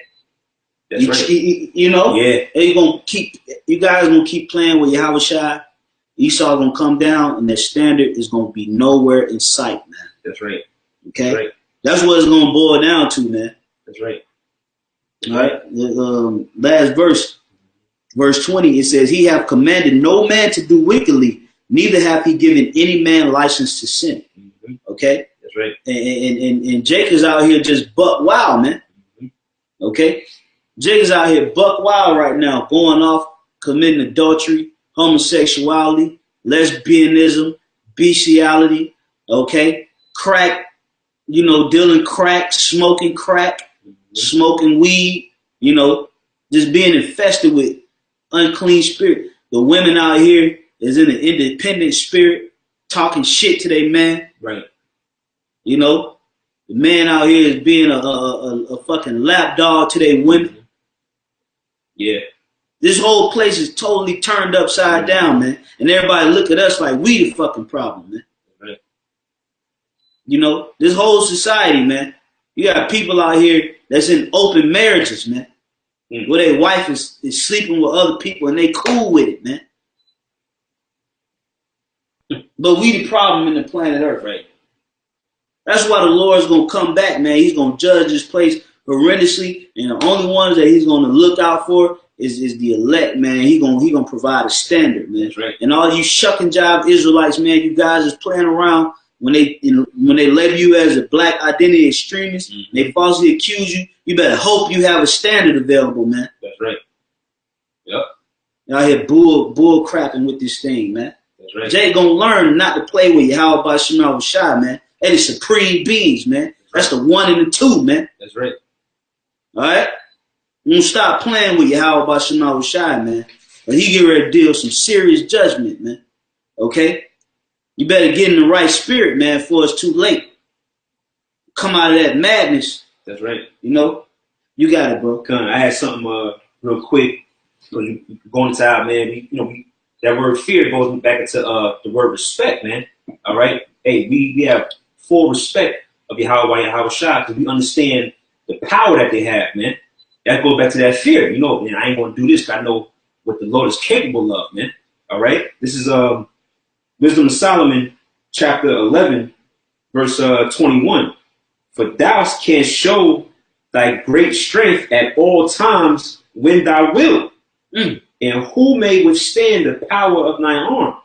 For the whole earth before thee is as a little grain of a balance, yea, as a drop of the morning dew that falleth down upon the earth." That's just talking about the great power and strength of the Most High, man. He said the earth is nothing but a little grain on a scale, man. And he can show his power, his great power, whenever he want, man. And who can stand the power of his arm, man? That's that fear. All right. So these guys that you're going into, man, these guys that are playing around, they don't fully understand the power that they're involved with, man. Mm-hmm. All right. And the scripture say, that I quoted earlier, it's a fearful thing to fall into the hands of the living power. Scriptures also say what? By the terror of the Lord, we persuade men. So we understand. Look, man, this power that we serve, man. Man, he's bad, man. He's serious, bro. Shema Shai, man. That's right. Okay, and that fear is on sincere brothers, man. We trembling, man. That's right. All right. That's right. We ain't scared of what Esau can do. We scared of what he can do to us if we don't fear him, man. Mm-hmm. They think because they're doing the black identity extremists that's only talking about GMS. That's right. It's talking about all you guys, man. Mm-hmm. That's right. Playing with Yahweh Shai, man. That's right. Y'all dudes, man, Jake gonna find out, man. Jake is gonna find out, man. That's right. Okay? Only that standard is only gonna be available for the elect, man. And the ones that's been doing right by the name of Yahweh Shema Shai, man. Mm-hmm. All right? That's who that standard is gonna be for, man. You shucking job, you playing. Hey, who is this guy? Okay? You guys, man, y'all gonna keep playing around, man. Yeah. The Lord gonna deal with y'all, man. Okay? That's right. The Lord's gonna deal with y'all guys real soon, man. Yep. I had some. Come on, we can wrap up on that. Okay. That was all I had. We're gonna wrap up on this, going into basically those that fear the Lord, man, which ultimately is gonna be the elect of the nation of Israel, man. The ones that fear Yahweh Shai. He's gonna lift up that standard. All right. This is Sirach or Ecclesiasticus 34, I'm going to jump right to the point. Verse 13. It says, the spirit of those that fear the Lord shall live. Beautiful, man. Hey, the Lord said what? He said, the spirit of those that fear the Lord shall live, man. Okay? That's why you got to pray to Yahweh Shema Shai for fear, man. That's right. Please keep that fear on you, man. Okay? Was Lord willing, I'll put together a prayer for, you know, for the brethren, for the body, on asking the Lord to increase your fear, man. You don't need that fear. That fear is a treasure, man. It's your token, man. All right?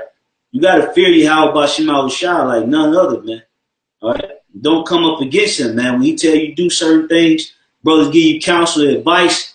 Brothers tell you do certain things, and you don't do it because you ain't got the fear, man. That's right. You gonna need that fear, man. That fear gonna activate that faith. That faith gonna make you do spiritual powers, man. That's right. You know? That's right. But you gotta have that fear, man. That fear in the Lord, man. Stop playing with Yahweh Shai, man. All right? He's tired of being played with, man. His name about to be set on high, man. I tell you in Revelation, the 19th chapter, man. All right?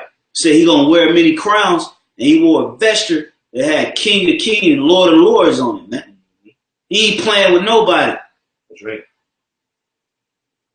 Yahweh Shai sick and tired of being the least recognized, man, with the many sacrifices he done made in this fleshly realm, man.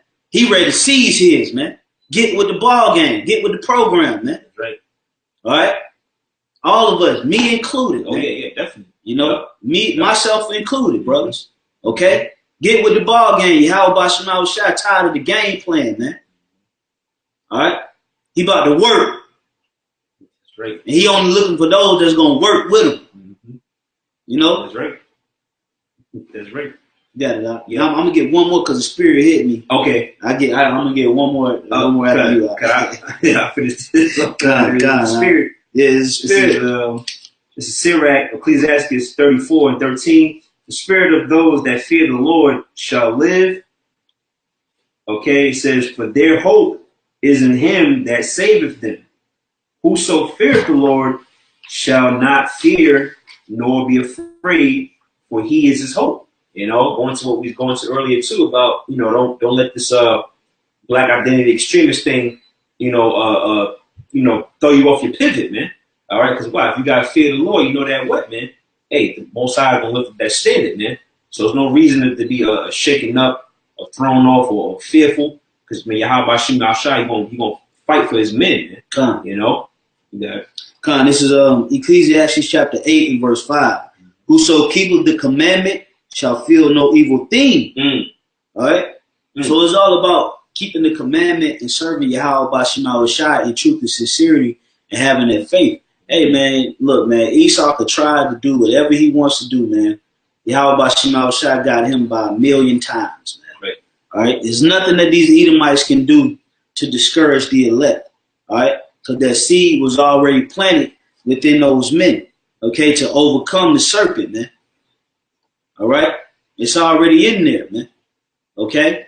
So, brothers, believe and do the right thing, man. That rebellious spirit, the spirit of being self-willed, that spirit of listening to the flesh and following carnality is out the way, man. Okay? You keep on playing, you're going to jeopardize your standard, man. Okay? We need a standard, brothers. We need a standard, man. We cannot do this by ourselves, man. We need a higher power to intervene in these scenarios that's coming, man. Right. All right?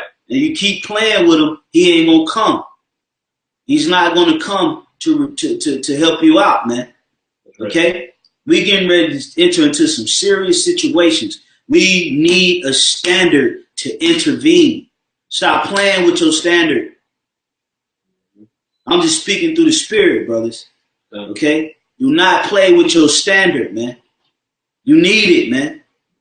These speeches, okay? All this, it ain't gonna work in that day, man. You're gonna need a standard. You're gonna need a miracle, man. Yeah. To get you out of this, man. Don't play with your miracle. Don't play with your power, man. Okay? Serve him. Honor him. Okay? And that go for me as well, man.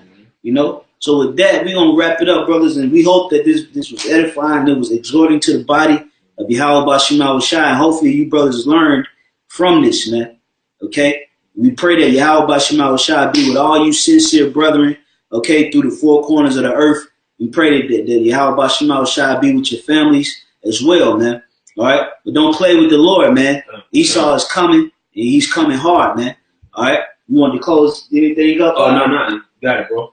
Khan. So with that, we're going to give all praises, glory, and honor to Yahweh, Ba'ashem, Yahweh Shai, Ba'ashem, Makakodash. All right, double honors to the apostles and elders, and peace and safety to the elect, and shalom to all you brothers on the comment board. Shalom. All right, shalom.